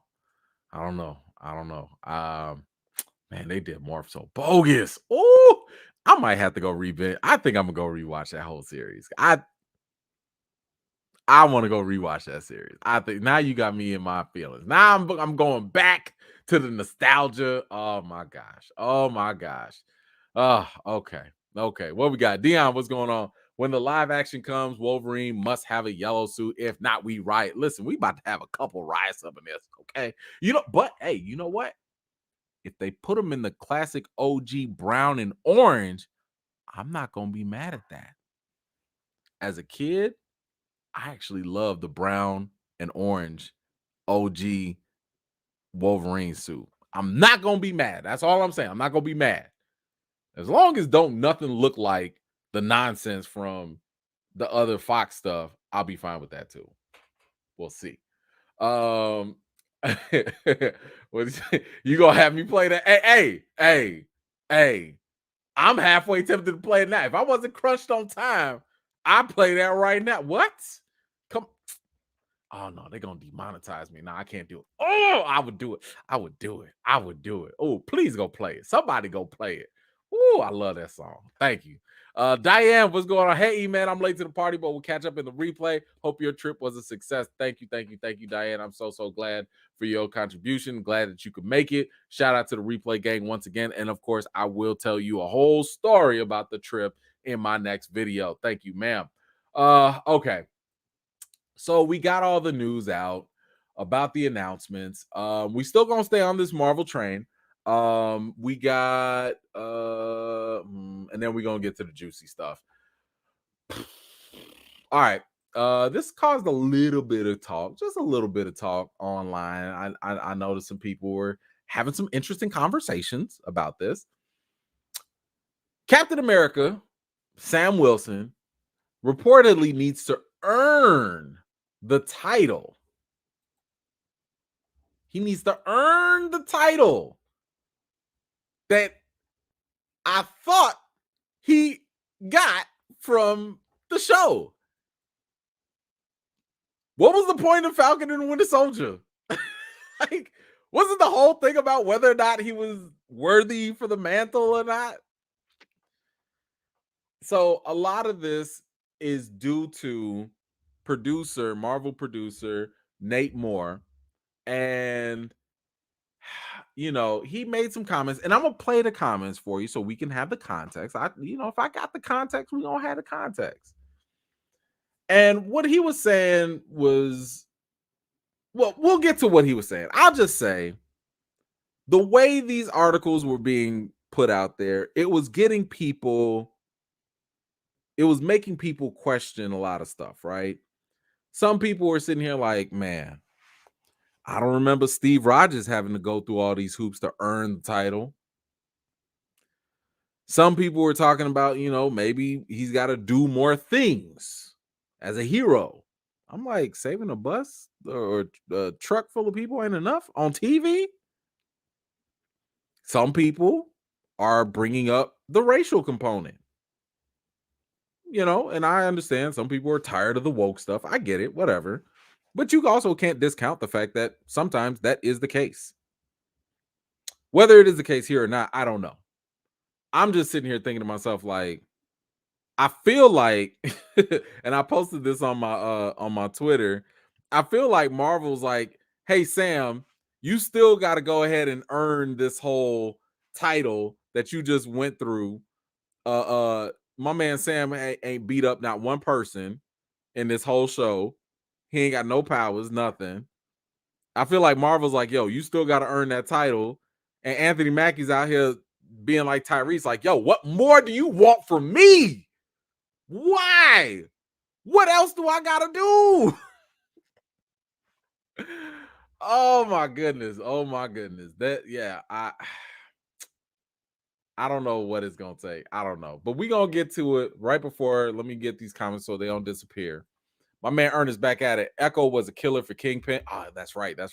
I hope we get Kingpin from Netflix. I'm gonna put this out there because it was already like rumored, but I have a strong feeling that Kingpin will show up in Hawkeye. I have a strong feeling that that's going to happen. Now, I'm not saying that based off of whatever I've seen, because I told you I fell asleep on episode 2 of Hawkeye, so I don't know if it happens in that. There's nothing in episode 1 that would give that inclination. I'm basing this off of Vincent D'Onofrio, the actor. He's been hinting at this for a while. It's also been a rumor that he would be in it. I'm just going to say that based off of the other things I've heard from other sources, I'm going to bank on he going to show up. I would not be surprised if he going to show up. Now, of course, anything can change. Marvel can pull stuff because they hate leaks. They pulled Doctor Strange and WandaVision at the last minute. So it is possible that maybe he doesn't, but I do have a strong feeling that he does. My only question is, if he does, how they gonna explain that? Has he always existed? Is it because of Loki and them messing with the multiverse? Like, what does that mean? I don't know, but we'll see. Thank you, Ernest, for that. Let's go to Puma real quick. Exiles comic book was great. Would you like to see a live or animated movie or series? I think for anything unknown, like to that level, give me a series, because I think series do a lot better at helping audiences become more ingratiated with these characters, and the stories. So my vote would be, I don't care if it's live or animated, just give me the series one way or another. Let's see. Hold on. We got Jackie one more. He couldn't even get a home loan. They not gonna give him the shield and title without checking his credit history, background check, and 15 references. Well, all right, let's actually listen to what producer Nate Moore had to say. That's funny, he couldn't even get a loan. Let's hear what he had to say about Captain America and why he has to earn it. Here he goes. As I mentioned at the top of this interview, I've read that really cool interview with Kelly at The Undefeated, and you've done 2 Captain America movies. Yes. In doing Captain America, one of the things you said about going into Winter Soldier was that you wanted Falcon to not feel like a sidekick, but an equal. And I think you've really done that. Now he is Captain America. Yeah. What do you want to see? What are your hopes? I know you know what's going to happen, but what do you hope to see with Anthony Mackie in that suit for Cap 4? Yeah, I think he's not Steve Rogers, and I think that's a good thing, because to me, this new Cap is Rocky. He's going to be the underdog in any situation. He's not a super soldier. He's not 100 years old. He doesn't have the Avengers. What happens with this guy who announces publicly, kind of without support, I'm the new Captain America? What happens next? I think it's fascinating, because he's a guy. He's a guy with wings and a shield, but he is a guy. So we're going to put him through the ringer and make him earn it, and see what happens when he is outclassed, out everything. What makes somebody Captain America? Because I'm going to argue it's not being a super soldier, and I think we're going to prove that with Mackie and Sam Wilson. I agree with him that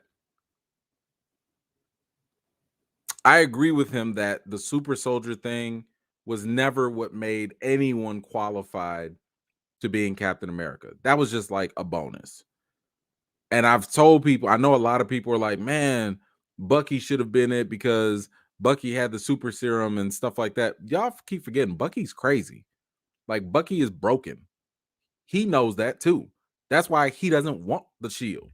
That's why he was cool with the decision to give Sam the shield, because Sam's not crazy. Bucky is crazy. So having the super serum, obviously, and I think also when you look at US Agent, that's also, see, you see? When it's all, we got Bucky right here. He's nuts. Thanks, Winter Soldier. But we saw US Agent. He was proof positive that just because you got the serum doesn't make you Captain America. It's about what you do behind the shield. It's about the man under the shield, or a woman. That's what makes someone the actual, worthy of the title or the mantle. But my thing is this, though. He was over here saying, like, he's the underdog and, he ain't got the serum and stuff. How many times you got to let this man get his butt whooped? Like, you had him go through a whole training regimen, learning how to throw the shield. And I was cool with that. That's fine. Whatever. But not at one time did this man go to a judo karate class, not a self-defense class. I mean, he was in the Air Force. I got friends in the Air Force. I know they teach you how to fight in the Air Force. Why he get his butt whooped so much? Like,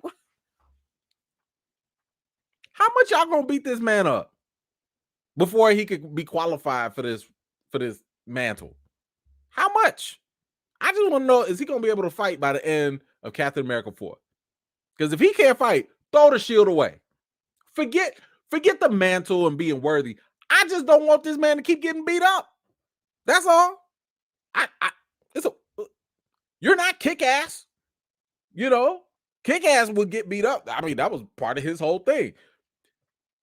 Sam just out here like, bro, what do you do? You give therapy sessions. That's his superpower now. You just give some straight up counseling powers and talk people down like you Naruto. Like, I don't know.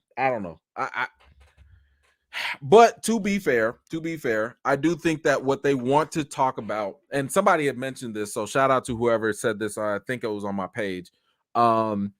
The show Falcon and Winter Soldier was to demonstrate Sam's worthiness to himself.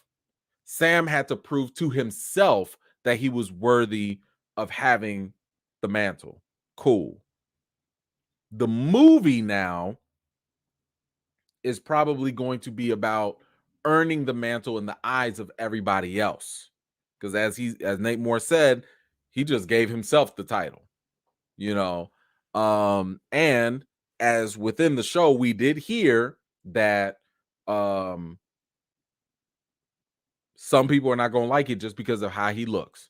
And that's why I said earlier, you can't just sit here and disregard the whole racial component, because it is baked into the story and the character, even from the comics. Like, that's literally one of the biggest things about Sam becoming Captain America is that racial component. And just, you know, so we'll have to see how that goes, how that works out. Like I said, I just need them to give this man some hands. That's all. Just have him earn it, please. Now I do see Storm Shadow. I see your super chat. Thank you for that. I'm not gonna highlight it only because we are going to talk about that coming up. So I don't want to like go spoiling that news for people. But thank you for that comment. We will be talking about that very shortly. Sheldon, thank you so much, bruh. That used to be my Saturday morning must see. I'm assuming you're talking about X-Men. But okay, good stuff. Thank you, brother, for that contribution. What else we got? Puma, you had Sabretooth, Morph, Mimic, and more. Okay, maybe a what if story. Okay, listen, I'll take that. I'll take it. Listen, I'll take that as a like I said, as a series. Sign me up. I'm fine with that. Daniel, let's go. Thank you so much. Serpent Society for Cap 4. Ooh, how's it going? By the way, I'll say Falcon and Winter Soldier was accepting the shield, and Cap 4 is facing the challenges and overcome them. Daniel, I think we're on the same page. Yeah, I think that's exactly what's going to happen with it. Hold on. Hey, is this webcam person a spam person? Hold on. I got it. Hold on. I don't know where they be coming from. Get out of here. Get out of here. Okay, I think somebody already kicked them out. Shout out to the mod squad if y'all took care of that. I don't know about the Serpent Society for Cap 4. I mean, maybe. I'm trying to. I've heard that they were gonna have the power broker, you know, aka Sharon, you know. They were saying that they were gonna have her be like the main one. If that's who he gotta go against, y'all could have saved that for Falcon and Winter Soldier season 2. I don't want that in no blockbuster movie. That I don't know. Y'all gonna have to make that work some way, somehow. I don't know if that's true. I haven't heard nothing else. But yeah, I mean, I agree with your other sentiment as well about that. Let's see. Let's go. Daniel, back at it. Let's go. Hey, give Sam Batman level fight scenes and watch. Listen, something. Can he beat somebody up? Like, can he stop some crime? Like, anything I will be fine with. There he is. There you go. He who runs face. What's going on, brother? 15-year Air Force. Okay, let me go. Nah, they don't teach everyone how to fight. Remember, he was a pararescue. Okay. He flew around to rescue people in the covert ops. Oh, get out of here. Dang, they don't teach y'all nothing.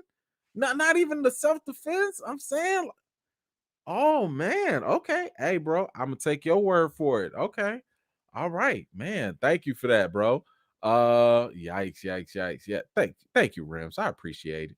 See, that's what I'm talking about, man. My mod squad be coming through, man. I ain't even gotta act, man. They already on it. Let's go. Okay.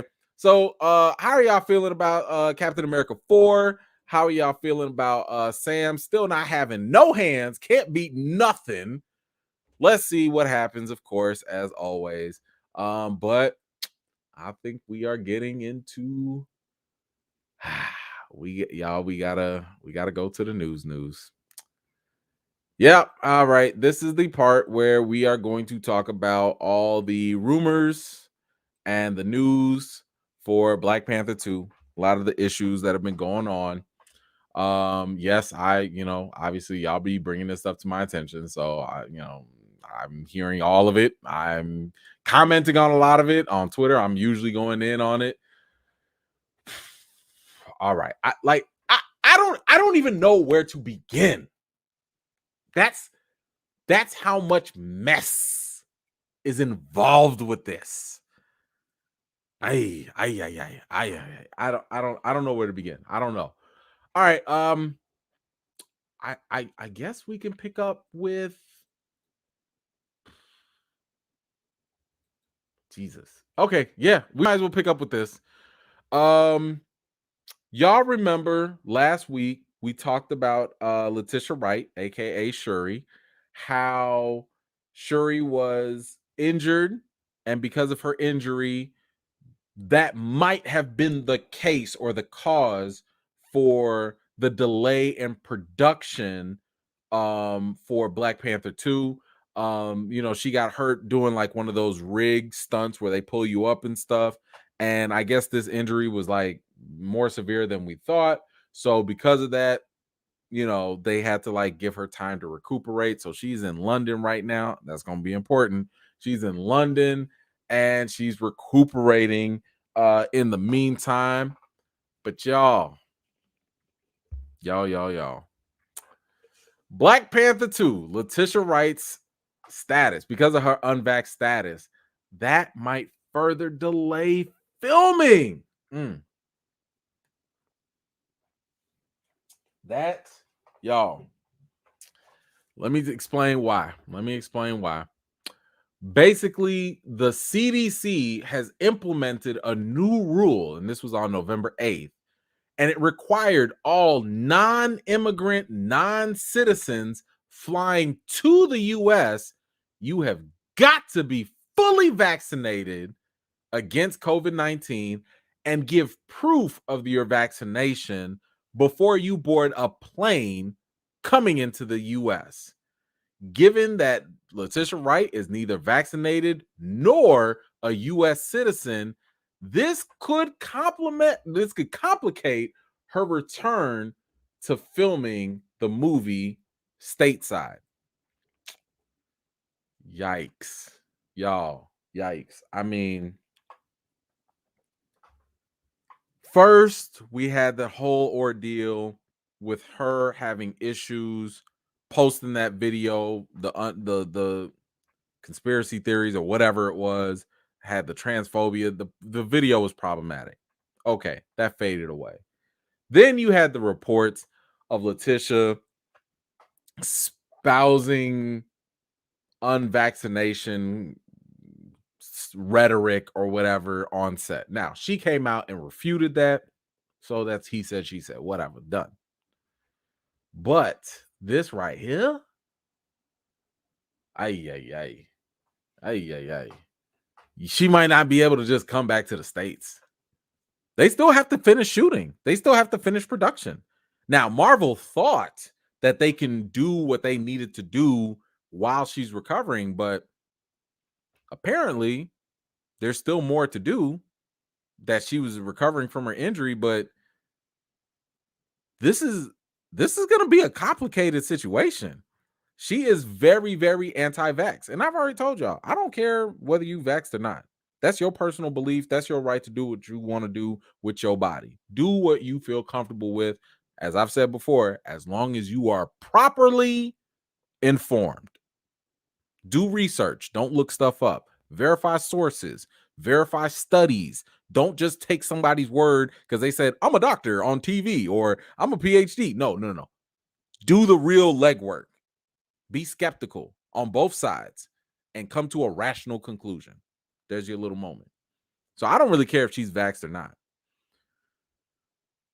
The question is, of course, be safe out there. That's the most important thing. Be safe. But now, because y'all already know, I think Disney also has a mandate as well about being vaccinated. But now that she can't even fly into the country, what do? You can't even come to work. You can't even come to work. Forget what your work says. You can't even come to work. But here's the other crazy thing. Not only is this a potential issue, y'all, fans have already demanded that the injured Letitia Wright be replaced if she's unvaccinated. Wow. I did not see that. Somebody said it's time to let Letitia Wright go. A lot of Black actresses who would love to play the role and not halt a $200 million production because of imaginary microscopic vaccine demons. Somebody else said, shut it down and recast it. Enough of this nonsense. Also, Shuri is a brilliant scientist being played by an unrepentant anti-vaxxer who believes in nutty conspiracy theories. Ridiculous. Oh, man. Oh, somebody else said, does Letitia Wright not realize that if Chadwick Boseman, a cancer patient and immune compromised, was still with us, her selfish views would have endangered his life? To vaccinate is to protect yourself and to protect those around you, known and unknown. Woo, man, they were coming at her. Let's see. Somebody said Wright's performance as Shuri was one of the things I like most about the original, but I'm also disappointed in her recent behavior. And when push comes to shove, Terrence Howard learned his lesson the hard way. They filmed everything but her. She gets jabbed or recast. And it goes on and on and on. Oh my gosh, y'all.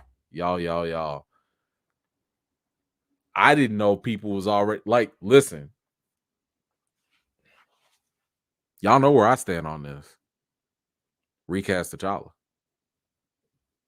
I told y'all from the beginning that this was a multiple layered situation.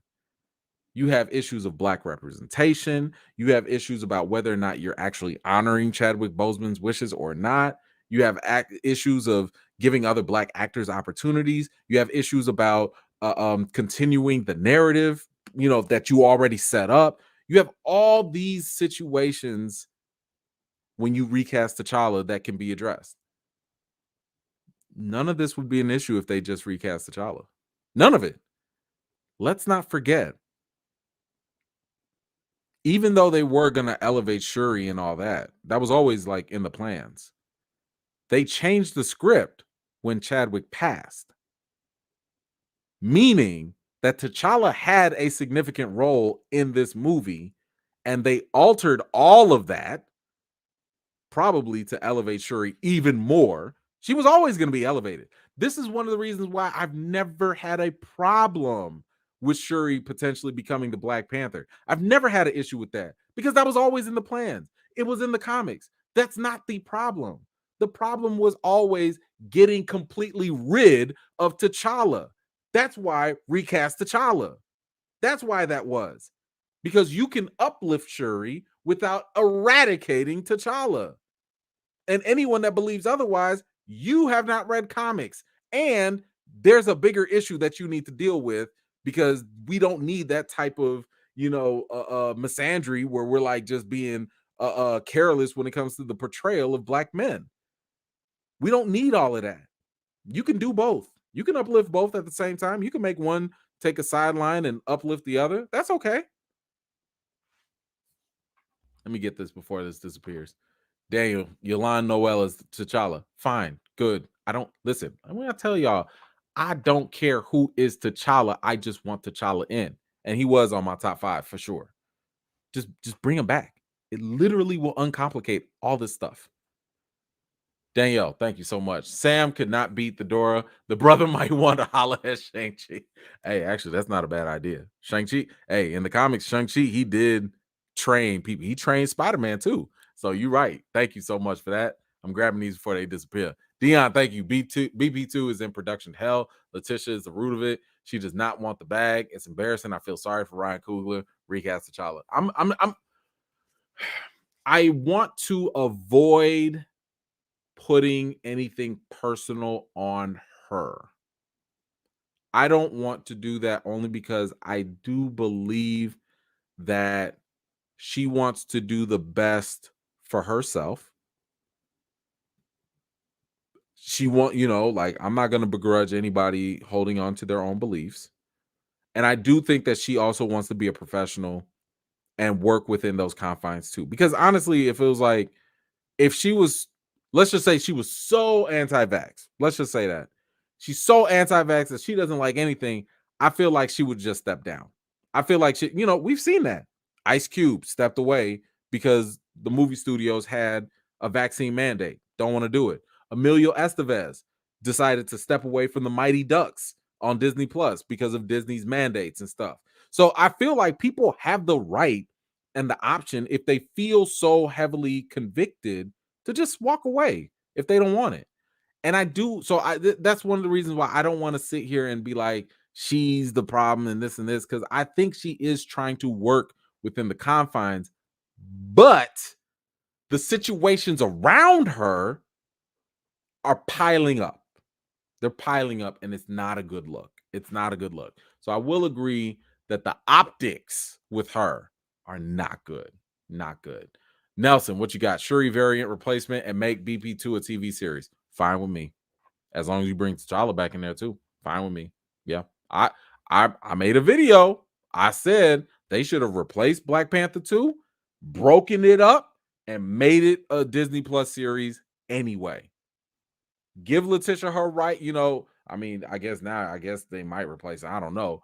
But I was always of the mindset, what you did with Falcon, do that with Shuri. Give her time, let her build up, let audiences get to know more of her rather than just being the geeky little tech savvy sister, and let us see her growth into becoming a future queen. I would love to see that, but I don't know. They're making rash decisions right now.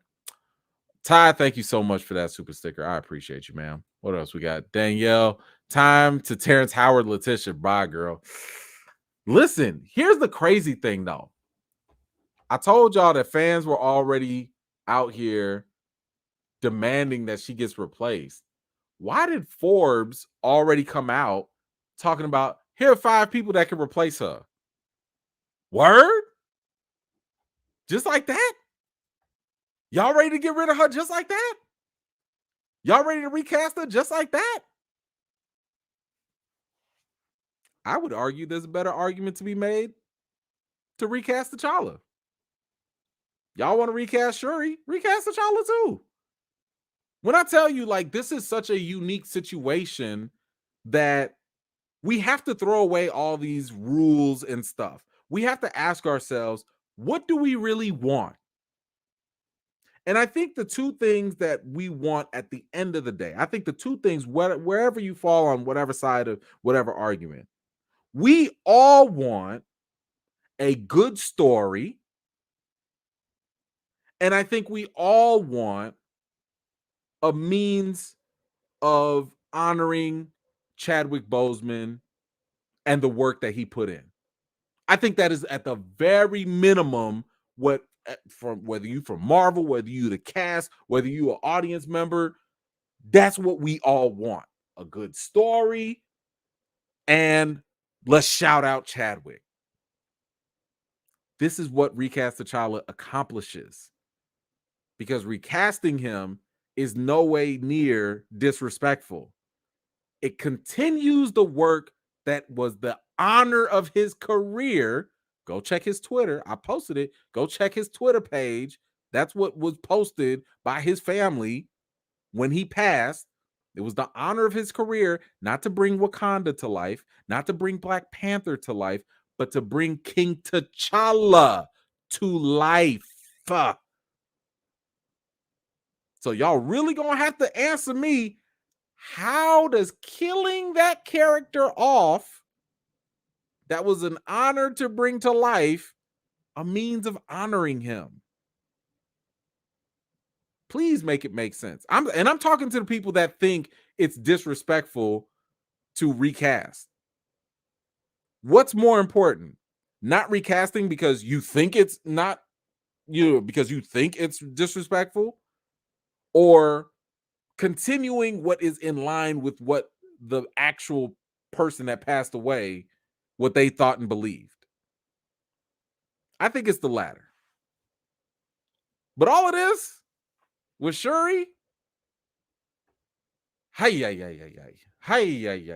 so much. Let me grab these because I know y'all coming in with the comments. Let's go, Tati. Let's go. If they had T'Challa recasted already, everything would be okay. Just saying. Facts.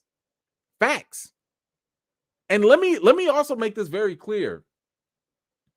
And I'm calling a lot of people out because I've had these conversations on Twitter back and forth. A lot of people are only going with Marvel, what Marvel has put out. You only think that it's disrespectful because Marvel gave you the impression that it would be. You only have the impression that this would be a bad move to recast T'Challa because, and let's be very honest here, you have not done the research. You have not actually looked up what Chadwick Boseman has said in interviews. You have not actually looked up what has been reported about Chadwick Boseman. That is the primary reason that I have found people being against recasting, because they have not thought beyond what Marvel said.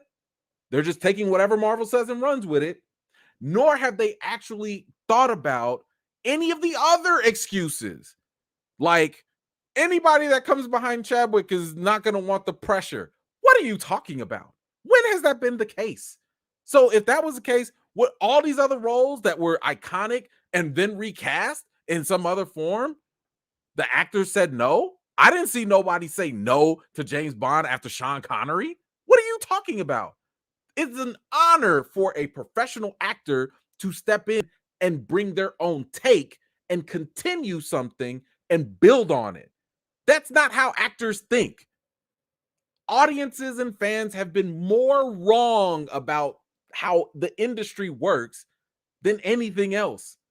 If we left recasting decisions in the hands of audiences, do you know how many characters and actors and movies we would not have because of these emotional reactionary responses?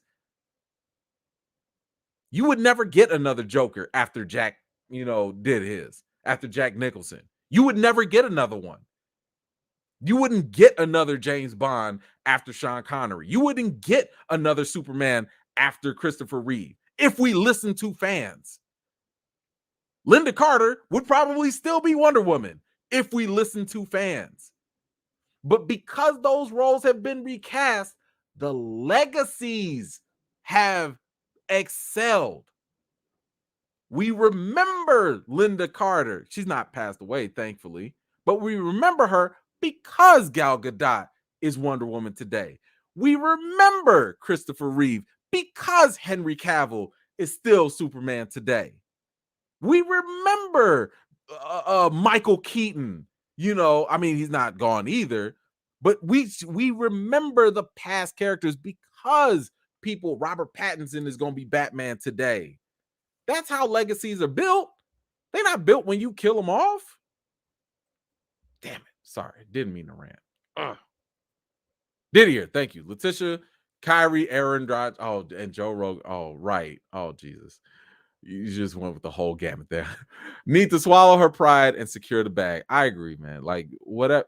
But listen, I would secure the bag. I hope she would secure the bag because I think this is a huge opportunity for her. A huge opportunity. I mean, I'm assuming, even though we've said this before, Black Panther 2 right now is full of supporting characters. Everybody in this movie is a supporting character. I'm assuming that with the script changes, they are probably going to slightly push Shuri up so that she can be the lead. I just don't want her to mess this up. I don't want her to mess it up. I hope she doesn't mess it up, but it's not looking too hot right now. It's just not. It's not looking too hot. Let me grab. He Who Runs Fades. Drop this to Disney Plus until they recast Shuri. Yeah. Fine with me. I have said from the jump, it never made sense to me that you would want to follow up the blockbuster record-breaking hit of Black Panther and you don't have the main actor and you're not recasting the role. And you want to keep going with the next movie? Could y'all imagine if James Bond passed away or if the actor passed away and they decided to kill off James Bond and they were like, hey, don't worry, we're going to do, No Time to Die with somebody else. Q. Yeah, we're going to have Q become the next 007. Ain't nobody coming to see that movie. Like, nobody. Why are you putting this? I feel like it's unnecessary pressure. This is already a very sensitive situation. But the mere fact that you have the huge expectations from the first Black Panther movie, and you already know if you don't come correct in Black Panther 2, it's a disaster. I don't care if the movie makes $1 billion. If it doesn't surpass the first movie, it's going to be looked at as a disappointment, which means it's going to have to make 1.3, 1.4, 1.5 billion. I don't see a $1.5 billion movie here. I've heard some good things about it, but the things I have heard about it don't outweigh the negative things. And we're going to get to that. Don't worry. We're going to get to the other things. Let me get some more of these comments before they go. Ernest, my man. E-Man, if they recast her, she's done in Hollywood. I dare to say she will be blacklisted. It's possible. I don't wish anything negative on her personally at all. It's possible. It's possible. Because Hollywood as an industry is starting to come around on the whole, like studio after studio is coming up with the same thing. But here's the thing. This whole thing didn't even come from the studio. This is from the CDC. The CDC was like, you can't come to the US if you ain't vaxxed. I don't know how you reconcile that. Daniel, what if the rumors are true, Cap? Or what if the rumors are Cap and we get what we need, I'm assuming. Okay.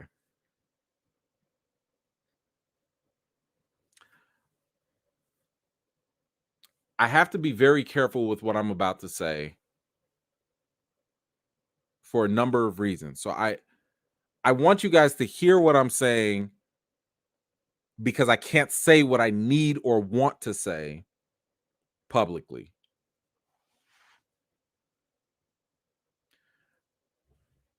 If you follow my channel for any amount of time, I want you to pay very close attention to how I handle rumors. Y'all know I hate clickbaity articles. I hate them. I hate them. I hate clickbaity YouTube channels and videos that will sell you a video just because of any little thing for the clicks with no substance behind it. I hate it. I hate that almost as much as I hate spoilers. Because of my hatred for those type of rumors, I will usually do one or two things, and I want you to listen to me carefully. If it's a rumor, let's just say it's an interesting rumor, but it's unfounded, I will always tell you a huge disclaimer, and I know I'm consistent with this. Take it with a huge grain of salt. y'all hear me say this, right? I will always tell you when it's an unfounded but maybe interesting rumor to take it with a huge grain of salt. That's the first thing I'll do. The second thing I will do is if it's a rumor and I share it with y'all, and I don't sit here and give y'all that whole thing, while it is true that maybe it doesn't pan out, I will always go do some extra legwork to verify it. Now, just because I verify some news does not mean that it will always happen, but it also does not mean that the rumor is unfounded. I want y'all to listen to that. I hope you didn't miss what I just said. Just because I verify it, just because there's something there, doesn't mean that it's always going to pan out, but it doesn't mean that it's also nothing. I know I'm using a lot of double negatives, but I'm trying to be careful with what I'm saying. I hope y'all understand what I'm saying, because we're going to get into some other things. And I want y'all to understand that I know the difference between unfounded, stupid, ridiculous rumors and rumors that you need to hear. Okay. I'll give you a perfect example of a rumor that's stupid. Ms. Marvel, the Disney Plus show. People out here talking about she's gonna be a genie or something. That's stupid and it's not true. I'm letting you know that. You can go look online. Everybody talking about the genie, this and that. She ain't no genie. I'm telling you this now. I verified it. I talked to some peoples that know what they talking about. That's not what's going to happen. If y'all remember, I did a live 2-3 weeks ago, and I shared with y'all the article from the gww.com, a site I used to work for. I know the people there. They broke the news about the Thunderbolts movie, the animated X-Men movie the animated X-Men show that we just got the official announcement over. I shared that with y'all. It was a rumor, but I shared it with y'all because I trusted and verified the sources. There was always that possibility that, maybe Kevin Feige was like, man, it came out, axe it. But they kept going with it because they had more legs. Again, I'm trying to give y'all that foundation so you understand. Let me get to these comments and we're going to get to the rest. But I'm not going to waste y'all time with the things I report. All right. I think we're all on the same page. Sorry. Willie Jean, thank you so much. Let's give the fans what they want. A 6-episode TV series of Aurora Monroe Storm so she can find her way to Wakanda and on the big screen. But please, yes. Fine, thank you.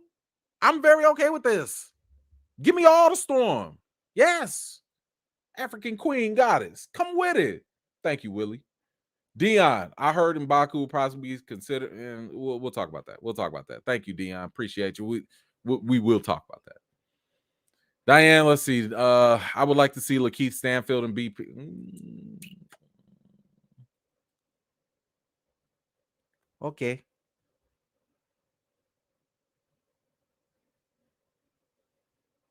I'm just gonna leave it at that. I can't. I'm not. If you want to see him, that's fine. No, thank you for me. No, thank you for me. That's just me. It's just me. No, thank you. Okay, we're gonna leave it at that. Okay. All right. Now, what I am going to share with you all. Okay. No, we're not there yet. Here we go. We got another one with Nate Moore, because this BP thing is still going. Nate Moore was talking about the pressure of honoring Chadwick Boseman in Black Panther 2. Now, I got the video clip for you guys right here. So let's go ahead and hear what he had to say so we can get the full context. Here we go.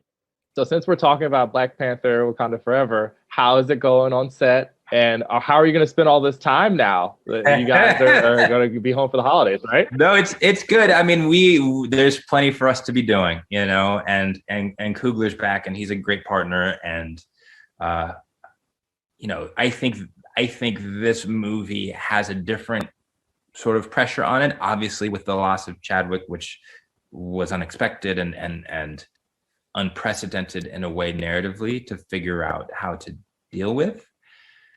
So beyond, hey, we want to make a big fun time and people love the first movie, it's how do we sort of do right by his legacy, you know, and tell a story that isn't exploitative, which we would never ever do, but builds on the things that he loved about the property and builds on the things that he brought to the property in a way that is enjoyable, feels real, feels earned, feels organic.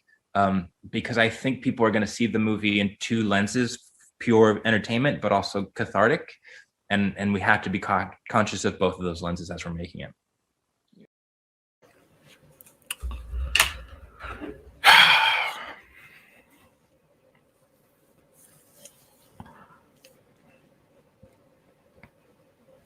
My issue with this is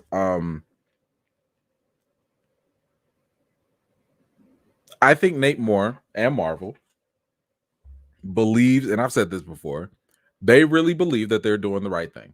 They really believe that everything that they're doing is in alignment with honoring Chadwick Boseman. You heard him say, you know, they wanted to honor, celebrate basically things that Chadwick loved about the franchise and what he brought to the franchise.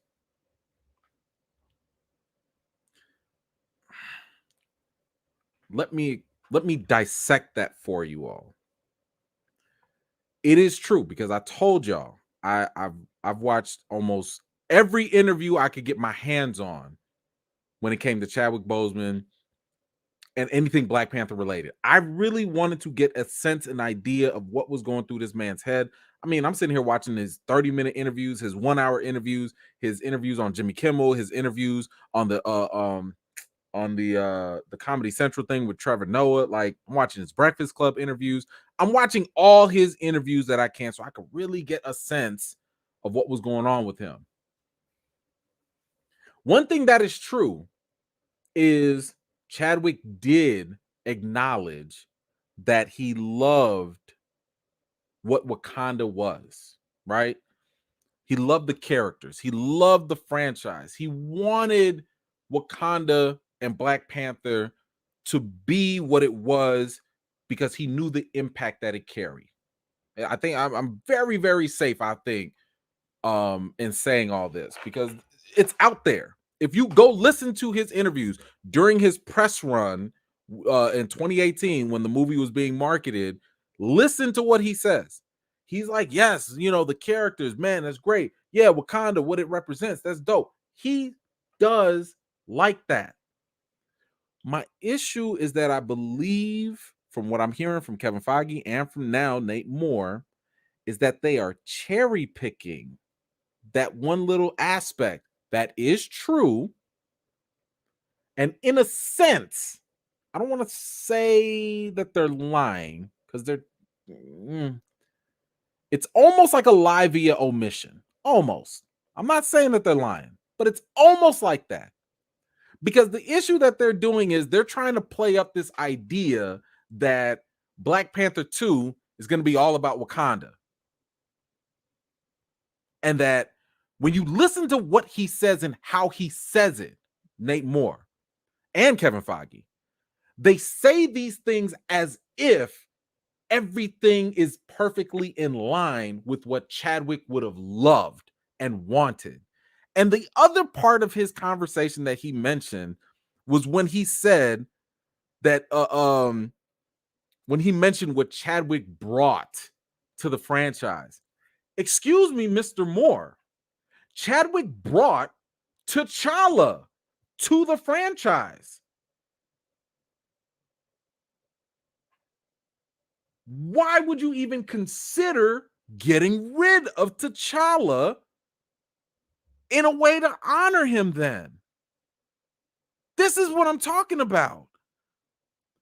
This is why I try to encourage people so much.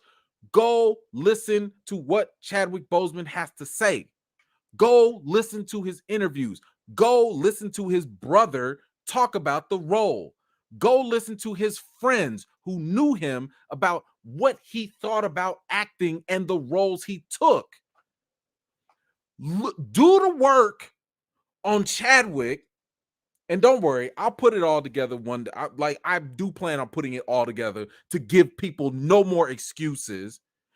Do the work. Look at what his family posted when he passed away. Look at what his friends said about him and acting. Look at what his mentors, Denzel Washington, how they talk about acting and stuff. Look about what he said about playing the role of Black Panther, and tell me how well it gels with what is being communicated from Marvel.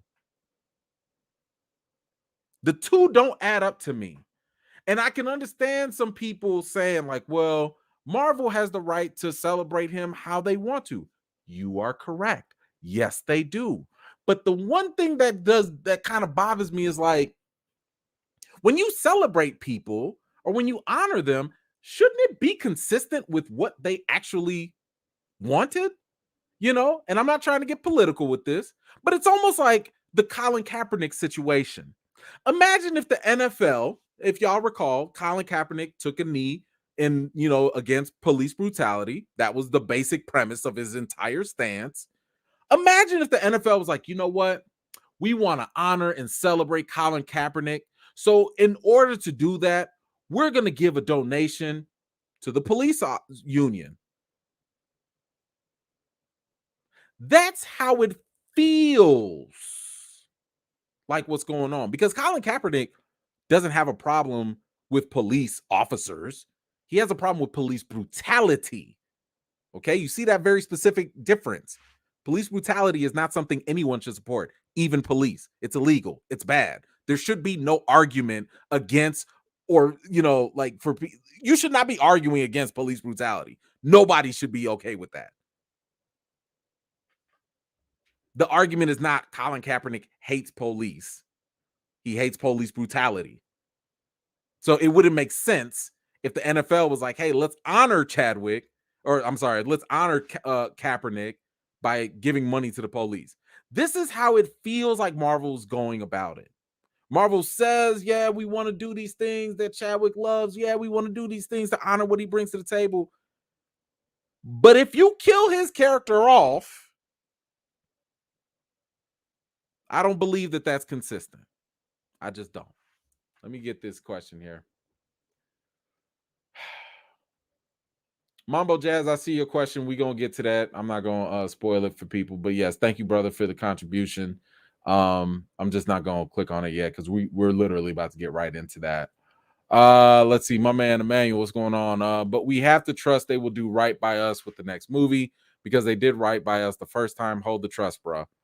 No, I don't. No. I have said that I am not in the position to give blind trust to Marvel. I am a Marvel fan. I think that is unquestionable. You look at my channel, ain't no way you're going to sit here and be like, he doesn't like Marvel. I love Marvel. I love superhero stuff. I want all of it to succeed. But I'm also a realist. I'm also a person that studies this stuff. I nerd out on this stuff. I'm the one that goes and listens to the Kevin Feige interviews while everybody else is just waiting for the next movie. I get that. So when I sit here and say I don't trust them with this, it's because of things that I know. It's not because of things I suspect. It's because of things that I've heard and that I trust. And I already told y'all, I can't tell y'all everything all the time. Unfortunately, I cannot, because I have credibility as a press person. I can't go compromising information that I know, but I will share things to you all when and if it's verified or if I have more confidence in the news.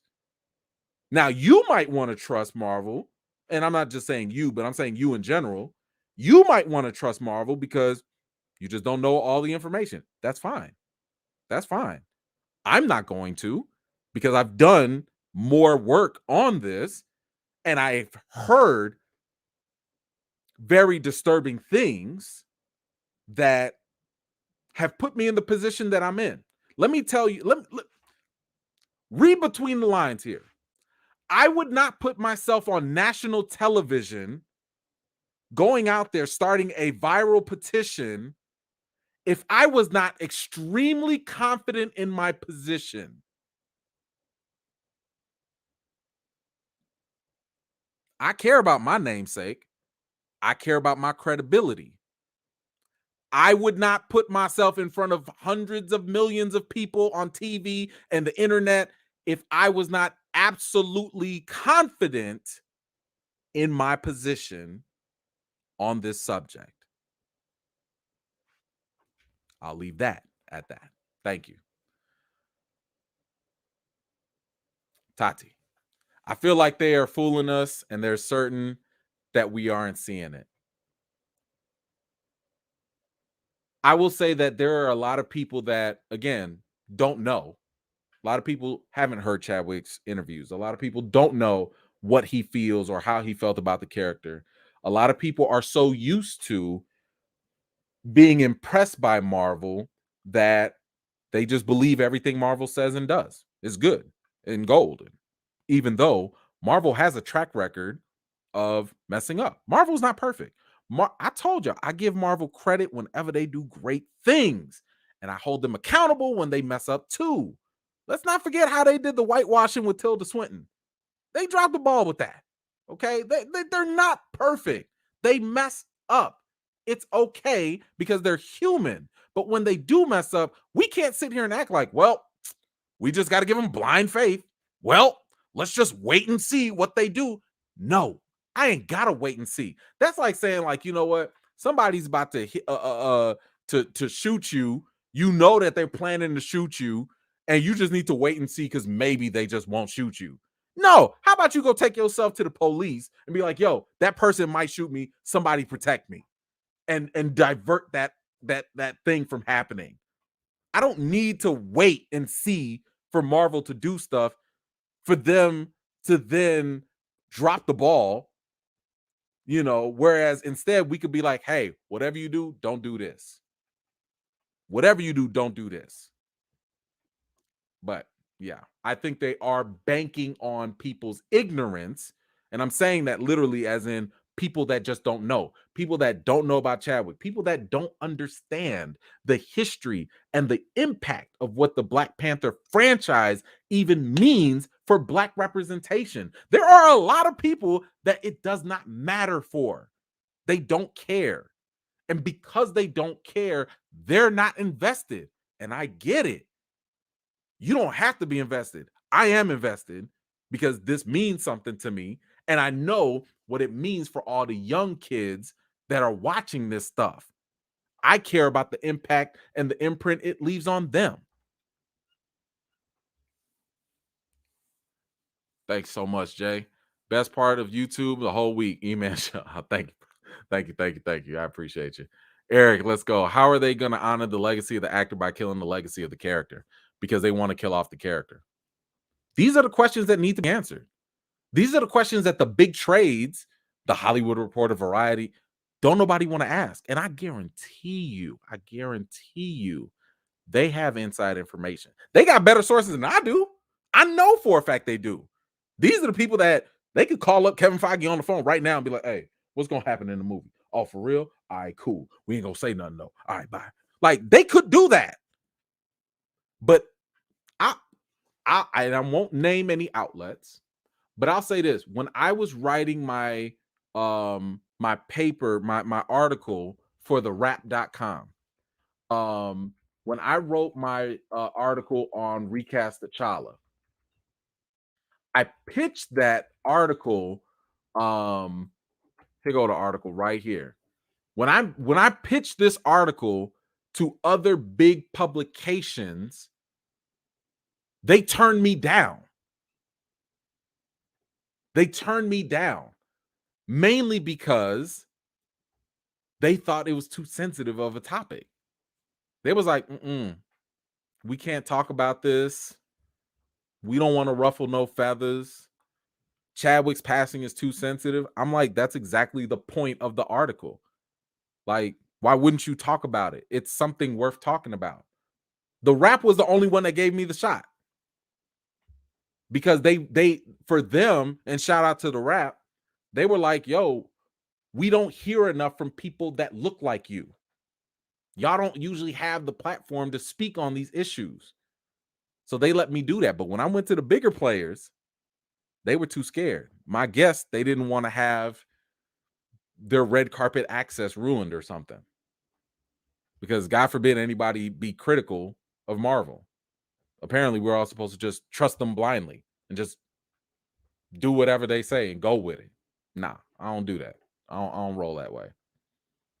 Nelson, let's go. Sequels, I think, are more difficult to do because of high expectations from Marvel, DC comic fans, and people who watch the cartoons and series. That's true. Yeah, I mean, it is, but like that's why you should take more care with them. It's not like a sequel is impossible to make and exceed expectations. Like Terminator 2, fantastic. Aliens 2, like the sequel, fantastic. James Cameron, by the way, shout out. Like it's possible. It's definitely possible. Anyway, all right. This point forward, I'm going to warn you all now. I already gave you all my disclosures and everything. We're going to talk about rumors. We're going to talk about the rumors. I'm going to tell you right now, if you don't want Black Panther 2 to potentially be spoiled for you, this is where you got to get off the channel. This is where you got to go. Shout out to you, Replay Gang, all day, and all that.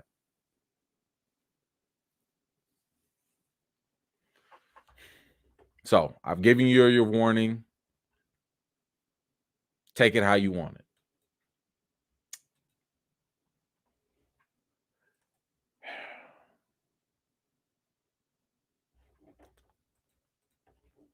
It's been reported that Winston Duke, aka M'Baku, was going to become the new Black Panther.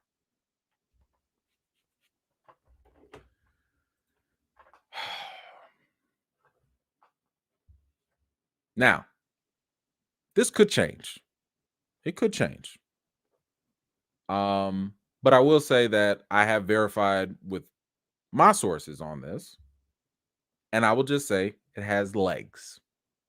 I'll just leave it at that. I'm not going to say it's true. I'm not going to say it's 100%. I'm just going to say it has legs.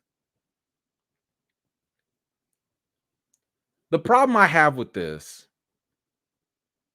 is the fact that this is one of those emotional, mental hoops that are being jumped through that compromise the story.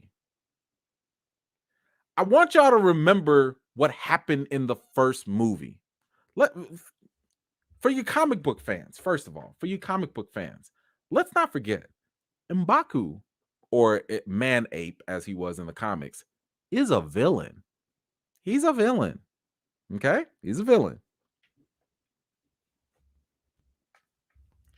Anyway, in the first movie, M'Baku is basically and again, I'm not trying to get political, so I don't care about your personal political affiliation, right, left. I don't care about that. M'Baku is basically the make Wakanda great again of Wakanda.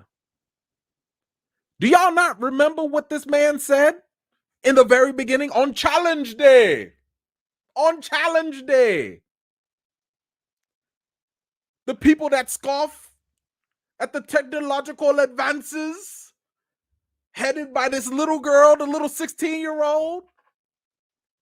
He hates technology. He wants Wakanda to go back to the way it was. But now y'all want him to be king? Now y'all want him to be Black Panther? All because Chadwick passed away? Do you see what I'm saying? They're compromising the story and the negative because of the real life tragedy that now they are infusing into this fictional story. And it's not consistent.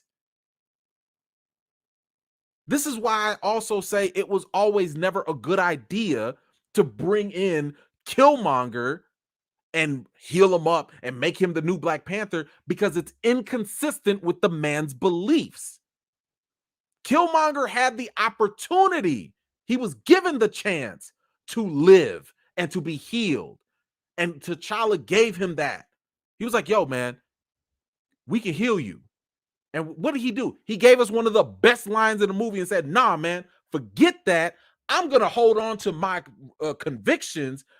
Bury me in the sea where my ancestors jumped off of them boats and stuff. That was Killmonger's story. That was his character.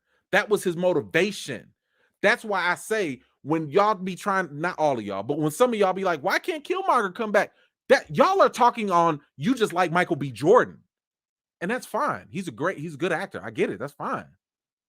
But you don't compromise the story for fan service. That's how you get crap like Venom 2. Yeah, I went there. And this is compromising the story for fan service. Winston Duke is a great actor. I love the brother as an actor. His character makes no sense. It makes no sense. Imagine, I'll give you a little comparison. Imagine we watching the X-Men movie and Hugh Jackman, God forbid, passes away. And because Hugh Jackman passes away, they decide to make Wolverine die in the movie. And then the Juggernaut becomes the new head of the Xavier School. The Juggernaut? This is what I'm talking about. M'Baku was like the Juggernaut. Killmonger was like Sabretooth. And, let's just say T'Challa was kind of like Wolverine, the fan favorite lead character. You having all these villains turning good that are inconsistent with their character, compromising this narrative, all because you can't just recast T'Challa. Why are we jumping through these hoops? Why are we doing this? This is dumb. This is ridiculous.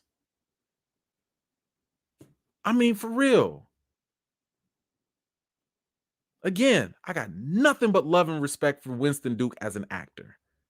I got nothing but love and respect for Michael B. Jordan, as an actor.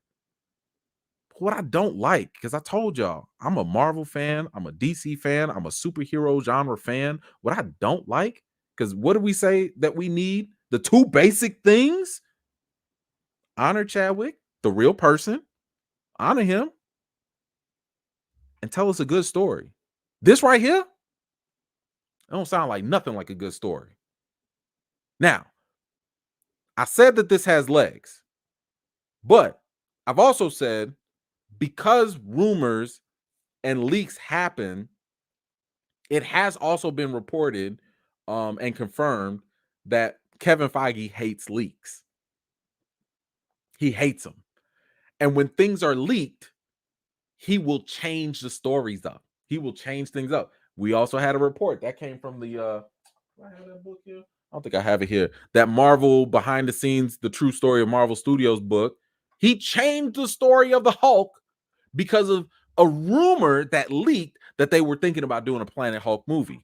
Kevin Feige changed it all up because of that early rumor. So I hope that even if this has legs, I hope people sit here and be like, this is whack. And they like, ooh, change it up. All right, go back, change it up. I don't know. We'll have to wait and see. Let me get Tati in here again.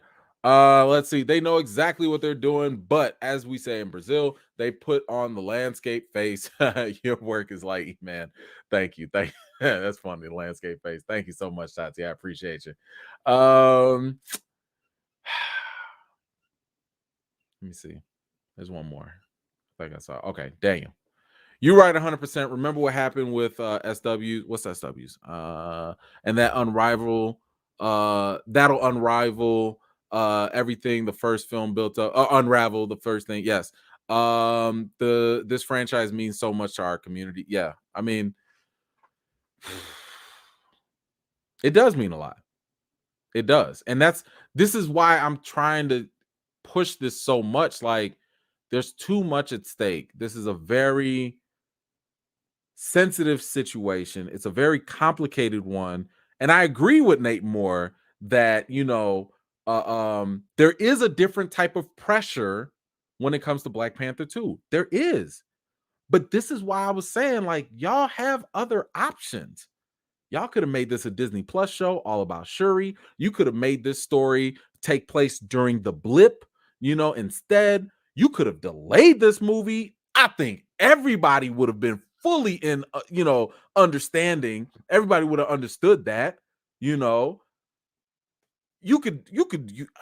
the whole, you have so many options rather than taking real life tragedy, forcing it into a fictional fantasy story and compromising the entire story and narrative that you built up before. When I tell you it is such a bold-faced lie when people will come up here and be like, and try this revisionist history and say that the first Black Panther movie was all about Wakanda. No, it wasn't. Name the other tribes. Name the other tribes in there. Name how many lines they had, who was a significant character from other tribes like that. Stop it. They was all supporting characters. And every other character in that movie centered and focused right back on T'Challa. Because T'Challa was all about. That's what that movie was about. The movie was always, in every single shape and form, about T'Challa, not Wakanda. Don't do that revisionist history. Don't do that. All right, let's go. My man Mambo Jazz. Man-Ape in the comics was a bit of a racist character and name. True facts. They made him a good guy in BP1, not a villain. However, we can have him and T'Challa. Yes, I'm fine with it. You're right. They didn't make him a villain. They did make him an antagonist. I think that is a little bit more accurate. Even though Killmonger is a villain. Like Killmonger, I think especially with what we've seen in What If, he is a villain. But no, you're right. I wouldn't say that M'Baku was a good guy. M'Baku just was an antagonist. He was like a challenge in front of T'Challa. But then later, of course, they reconcile and so on and so forth. So yes, thank you for that. Appreciate you, Mambo, for that. Good stuff. Let's go. We got Daniel again. BP, BM, Luke Cage, Blade, Miles can coexist. Yes. Like, I keep telling y'all, like, y'all don't realize the Hollywood discriminatory math that happens. Like, seriously, Black characters, and I don't care if you get triggered by the race card. Prove me wrong. Prove me wrong then. Black popular characters do not get the same treatment as white popular characters. They just don't. Prove me wrong. White fictional popular characters, they get addition and multiplication. It's more. That's why I compare T'Challa and Black Panther to James Bond. James Bond, I don't know if you all seen the movie yet or not. The movie didn't even come out with the new James Bond, and the producer was already saying the hunt for the next James Bond will happen next year. The end credits of the James Bond movie, No Time to Die. The end credits, given the ending, said James Bond will return. Why can't we have this energy for Black characters? Why? I won't go there. Black characters get subtraction, division, and substitution. That's what's happening here. Oh, T'Challa's gone. Let's substitute him. oh, Shuri's gone or whatever. Let's substitute her. This is one of the reasons why I try to tell y'all this idea that the mantle, do not get caught up in this, please. This idea of the mantle just being up for grabs for anyone. It's like a hot potato, just passing it around to people. It devalues the importance and significance of it. This is why I don't like the idea. Don't get me wrong. I'm fine with Shuri having the mantle. But even in the comics, while T'Challa was around, because he was around when she had the mantle, they had 2 Black Panthers. They broke tradition and did 2. The comics do all the things that people don't really understand that the movies are not really doing. They're not. Let me move on because there's some more points I want to make. Talking about Star Wars. Oh, okay. Thank you. SW. Thank you, Daniel. Thank you. I appreciate you. Now I know what you're talking about. Star Wars. Okay. Storm Shadow. How many black male superheroes are currently in the MCU? Leads. If we talking about leads, T'Challa right now, because he ain't dead yet, T'Challa is the only leading black character. That's it. Sam Wilson ain't got no movie yet. It's announced, but it ain't happened. Blade ain't got no movie yet in the MCU. It's announced, but it ain't happened yet. All we have is T'Challa. He's the first leading black character. Not just some sidekick, not just some supporting character. That's it. I've already told y'all, being a lead character in Marvel is a big deal. It changes lives. It changes careers. Wasn't nobody checking for Chris Pratt until he became Star-Lord. Wasn't nobody checking for Chris Hemsworth until he became Thor. Chris Evans was okay, but the second he became Captain America, that was a game changer. Robert Downey Jr. was a drug addict in and out of jail, the brink of losing his career until he got that leading role as Iron Man. You don't think that it's a prime opportunity to keep that black role going? You don't think another black actor is talented enough to step in, bring us something different? Because nobody can replace Chadwick, but someone can fulfill T'Challa. It's 2 different things. That's a huge opportunity. That's not something that we need to play division and substitution with. Give us more.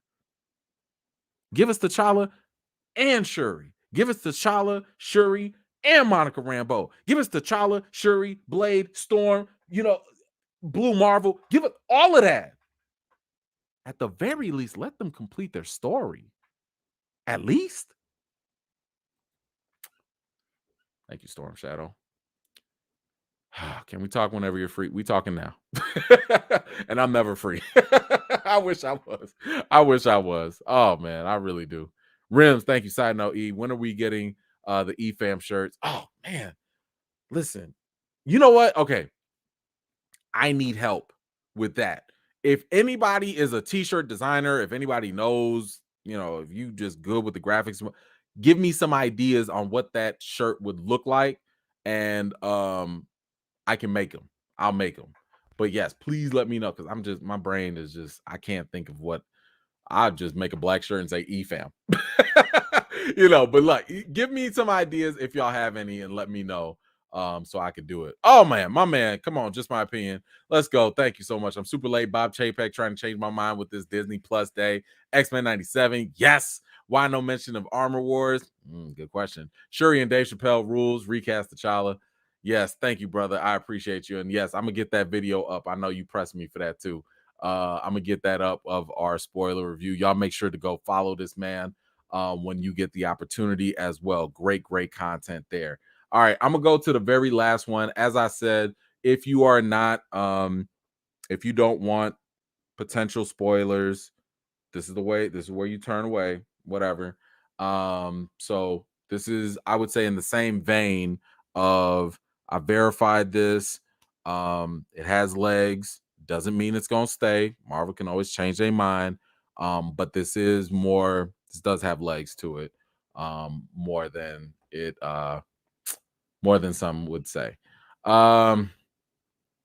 Yes, Kristen, please hit me up. Kristen, you got hit me up. Y'all got my, the Discord, the Twitter. Y'all know what to do.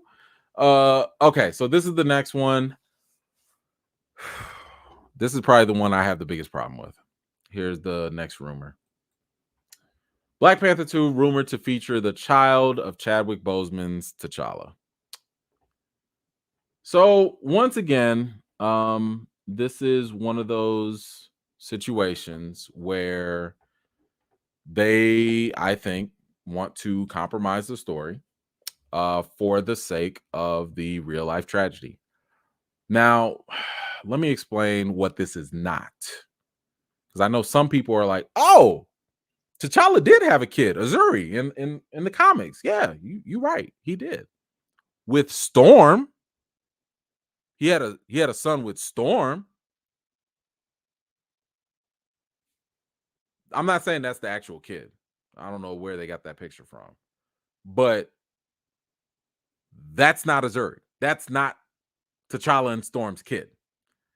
That would be the child between Storm and Nakia. Now, some people who, again, you don't follow the comics, you don't follow the stuff, probably doesn't mean nothing to you. Oh, yeah, they were in love. Oh, yeah, they had a relationship. Yeah. You don't understand the problem with this. And let me explain why this is problematic. The mama is going to be Nakia.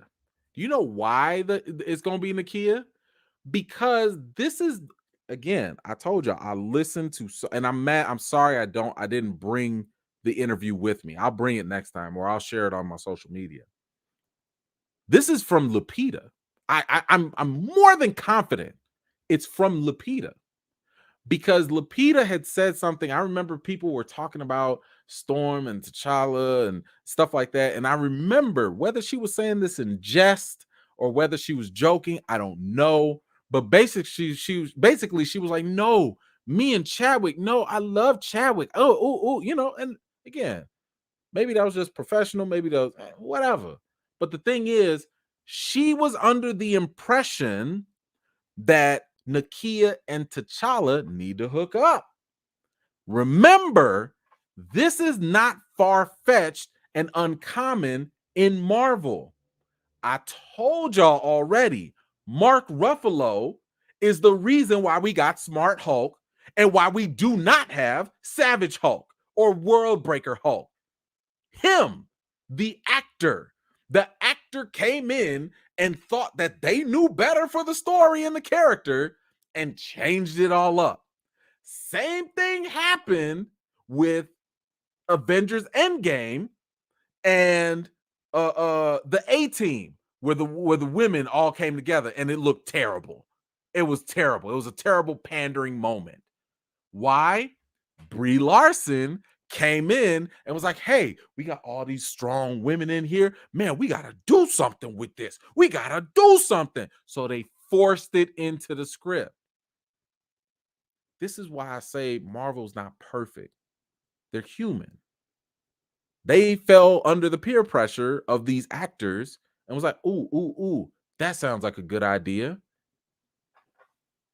Excuse me. So I am strongly under the impression that this was an idea probably that Lupita threw around to Ryan Coogler. Maybe. I mean, I don't know for sure. I'm just saying, based off of the interviews I've heard her have, it sounds consistent with her idea. And in some way, they think this is a way to honor Chadwick. And here's how this would work. Because keep in mind, Black Panther 2 is not taking place supposedly during the blip. So this would take place after the blip, which means 5 years. So this kid is only going to be a 5-year-old kid. It's not like he's going to be fully grown or nothing. He's going to be a hidden now bastard son or whatever. I don't know. Maybe they got married. Maybe they got married or something like that. They, for whatever reason, they would hide this marriage. Why? Why are you hiding the marriage? You a whole king. What you hiding from? What are you doing? What, like, you see what I'm talking? The inconsistency. What are you talking about? Why would you hide a marriage? And why would you hide a kid? And my bigger issue with Marvel, why are you perpetuating the Black single parent narrative? Why are you perpetuating the Black fatherless narrative? You already killed King T'Chaka. You already killed Killmonger's father. You already had 2 Black men without fathers. And now you're going to potentially kill off T'Challa and keep that cycle going that has been such a problem in the Black community. Let me explain why this is such a problem, y'all. Black Panther, the franchise, and for those of y'all that have not read the comics, let me give you just a quick little tidbit of information about the comics. The comics were started by Jack Kirby and Stan Lee. The whole premise, the whole purpose of them starting it, they was like, oh man, we got all, wait, Black people read our comics? Wow. We need to make a Black main character because we didn't have one. And this was during the civil rights era, 1967 era.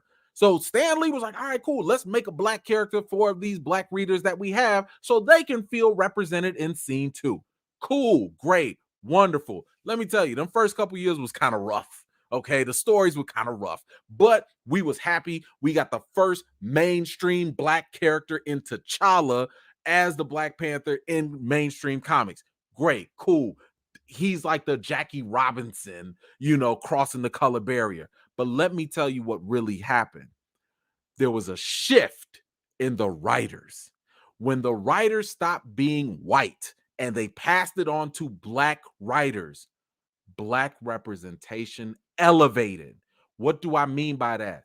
We got the Dora Milaje. Thank you, Christopher Priest. We got Storm and T'Challa. Black love at its peak through Reginald Hunlin. This is what I'm talking about. They brought in ideals and basically the embodiment, the fantasy that Black culture needed into the comics. They elevated Black women. They elevated the Black couple, the Black family unit. They elevated all those things together. That's why I have so much respect and reverence for the Black Panther franchise, because it sets the goal to try to undo the negativity within Black history and Black culture. It's like, yo, wouldn't you love to see this world where Black people were free and they were intelligent and they were like advanced and they honor the sense of family and they uplift women, they uplift all different orientations? Like, Black Panther is like the Black utopia. So when you bring in something like this, you unravel all this stuff. It's a backtracking. Yes, I get it. You think you're trying to honor Chadwick. I get it. You had this personal connection with him, y'all friends. I get it. But at the risk of compromising the story, at the risk of compromising the franchise, what the comics do. I've told y'all this whole franchise does, if it lives up to its potential. It doesn't have to be beat for beat. I get that. It doesn't have to be a direct adaptation. But any comic adaptation should maintain the heart of the source material. It doesn't have to be straight up copies. It needs to keep the integrity and the intention of the original source material. Making this, by the way, this would be T'Challa Jr. This is not Azari. It's not Storm and T'Challa's son. This would be T'Challa Jr. as a way to honor Chadwick Boseman. Did we not just go through how you can honor a real life celebrity in The Harder They Fall? You put that man's name on a train. That's how you honor somebody. Disney already went out. Y'all painted a nice mural for Chadwick Boseman. That's how you do it. In the comics, they named one of the Hella Shield carriers the CA Boseman or something like that. That's how you honor the real person. What is this? Stop compromising the story. Stop messing up the Black representation that has been built up for 55 years in the comics. And let me also say this. Some people out there are like, oh, well, if he has a son, it's no big deal. He'll grow up and get the mantle. When?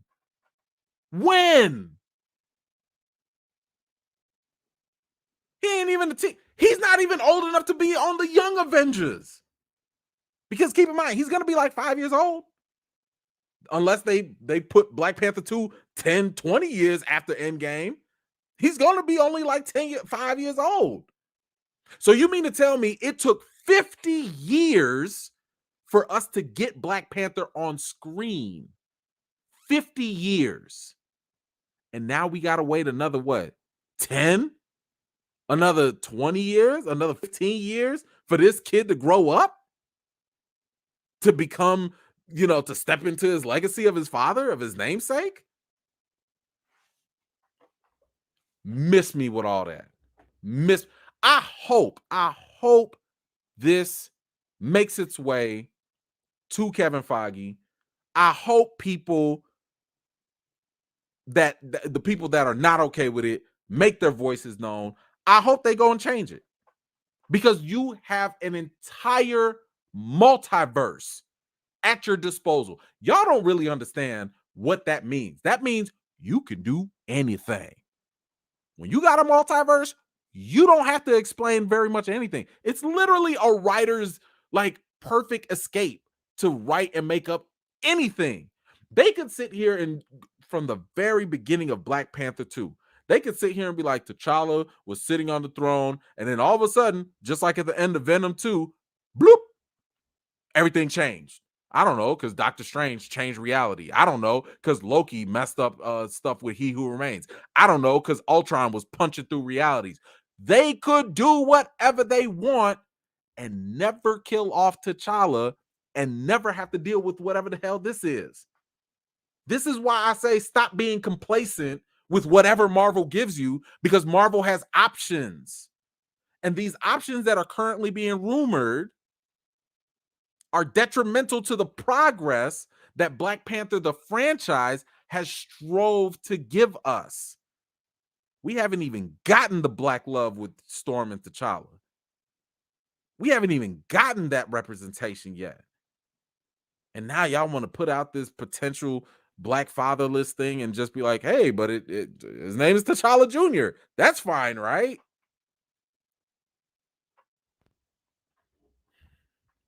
I don't like it.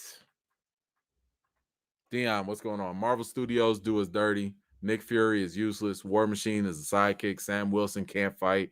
T'Challa gave us life.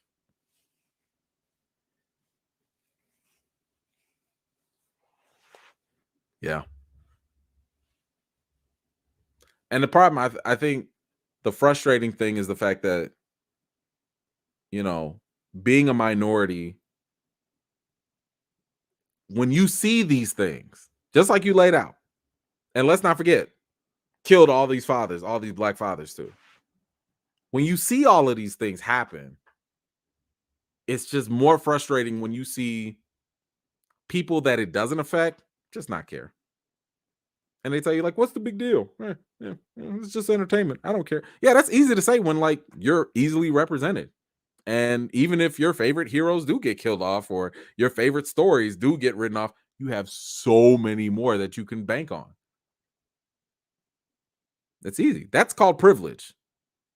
That is called privilege. It's like burning $100 bill for a rich person. That don't mean nothing to you. But burning $100 bill from someone that lives check to check, that hurts. That hurts. You might not eat that night. That hurts. We already playing from behind. I told you it took 50 years for Marvel to put the first Black mainstream character in this on screen. 50 years. to take the very first Black mainstream character in comics to see the big screen in any capacity, live action. It took that long, and we already quick to kill him off because feelings. I respect those feelings. I don't respect the methodology. Thank you, Dion.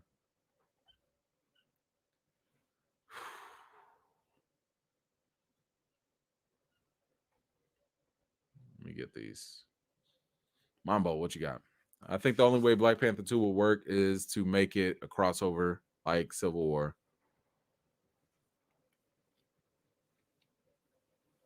I don't think they go in that direction. It could, but I don't think it's going that route. And it hurts me so much because I've bought out theaters for Black Panther. I've promoted the mess out of this movie. I was moved to tears with this film because I understood not only what it represented, not only how it impacted people, but I understood what it could be.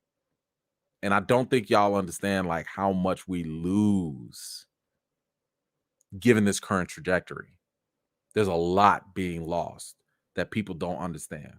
I just try to give you a couple examples with No Storm. You sitting here perpetuating this Black fatherless trope that needs to stop.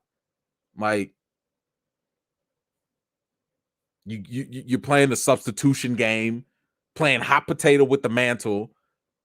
Do y'all realize how much that mantle is not going to matter? When you pass this mantle around, you're the Black Panther. No, you're the Black Panther. No, you're the Black Panther. No one's going to care. And everyone then becomes expendable. If you want to get rid of a Black actor, a Black character, get rid of him. Pass the mantle to someone else. The mantle's not, it's going to be meaningless. Yes, it's baked into the story, as in there have always been a generational Panther. Yes, that is true. But you have to understand how storytelling works. The storytelling in Black Panther, they only tell you about the legacy and the generational stuff to inform you about the current Black Panther. That's it. The only time we learned about, like, the main reason why we learned about past Black Panthers in the comics was because T'Challa needed to learn from them. It always goes back to T'Challa. That's why if y'all don't let Marvel fool you with them passing this stuff around. It's going to devalue the characters. House of Boom, what you got? I'm for M'Baku. At least for one film. Don't care for the child storyline. Okay. That's fine. I mean, I don't know. Maybe they'll write it a certain way where it's okay.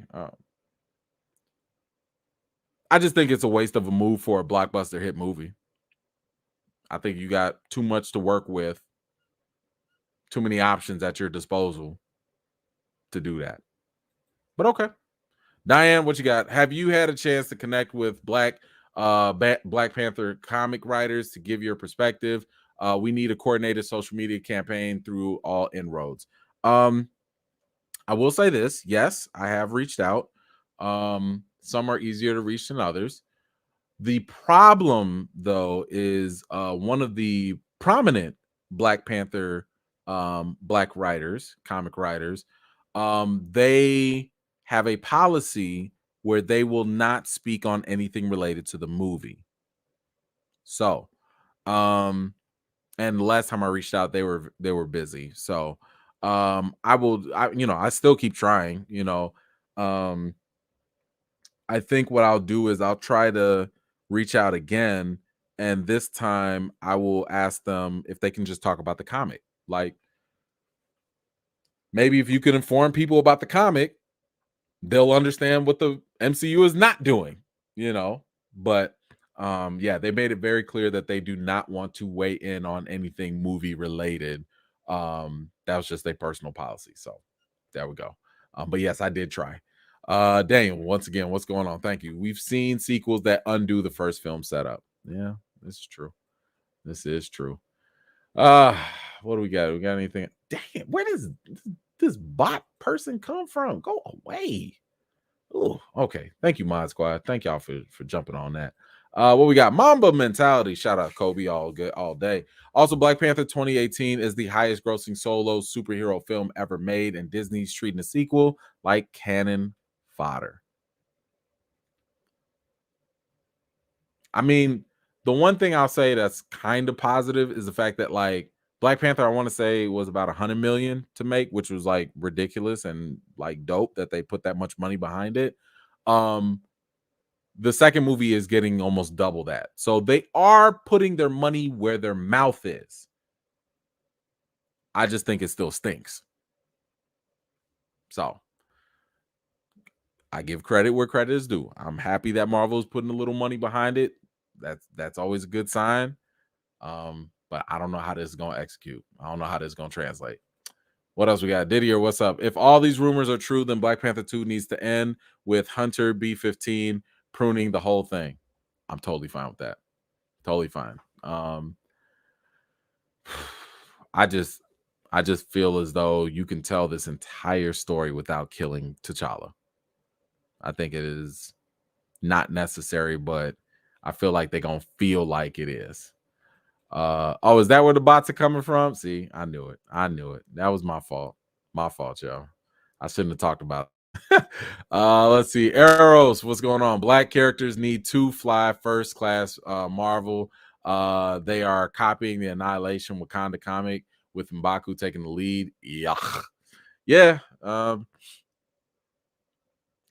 it's funny you say that because a lot of times some of these comics that they're copying off of, they didn't do very well. And the reason why they didn't do well was because, I was just talking to my buddy about this. This is when they were doing Falcon and the Winter Soldier. They were making Falcon Black Captain America. They were doing Jane Foster as the female Thor. They were just doing all these things that looked like a pandering diversity push. And it was like people just didn't respond to it because it wasn't natural. It wasn't like a seamless transition. It was just like, nope, we're gonna check. You're gay, you're black, you're a woman. You're like they just checking off the boxes and force feeding it into the stories.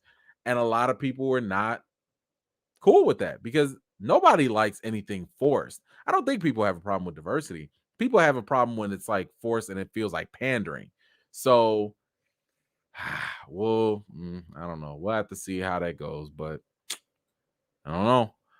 Let's see. E equals. What you got? What are your thoughts on how Namor plays into all of it? Supporting character. Like, he's just gonna be there. To be honest, it loses a lot without T'Challa. Yes, it is true that Namor and Shuri have had beef, especially when Namor destroys Wakanda in the comics and stuff. But I think it loses its edge when you don't have T'Challa there first to set up that animosity, mainly because of what T'Challa and Namor's relationship ends up becoming later. So again, if you read the comics, you know what I'm talking about, but it's a complicated relationship, and they get some very interesting encounters and stuff. But to be honest, I don't even care about Namor right now. To be honest, I really don't. Like, it'll be all right, I guess. I just don't care. I just don't care. Sorry. My man Chief, what's going on, man? Recasting is literally the easiest thing to do. The ancestors are making it clear that it ain't right till they just recast the man. I mean, that's what I'm saying. You recast the character, you ain't got to go through all these hoops. You ain't got to do all this stuff. It's ridiculous. It's crazy. I don't know. Anyway, all right, y'all. This is it. I'm done. Appreciate y'all so much for coming in, supporting the channel as y'all always do. And really just supporting me, hanging out with me. Appreciate y'all doing this whole 3-hour binge with me. Gosh, I'm tired and I'm hungry. I gotta get some nourishment. And I know my wife is mad because I hogged up the whole bedroom for this. But I told her, I was like, yo, there's a lot of BP news. We got to talk about it. So I'm sorry. I love you, but I'm sorry. But yes, continue to let me know what your thoughts are on any of these subjects. I am definitely going to post that Eternals spoiler review with me and just my opinion review. I will try very hard not to forget to do the timestamps for this video for the replay gang. So that way y'all can skip to whatever topics you want.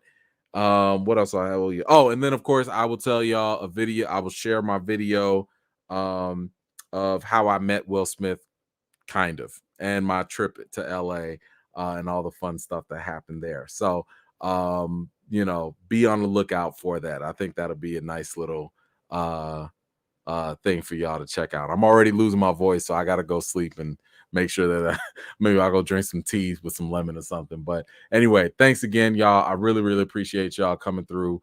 Be on the lookout. We will, when Hawkeye does start up, we will be going back to Wednesdays to do the the reactions on Wednesdays, and we'll still keep doing the Friday thing.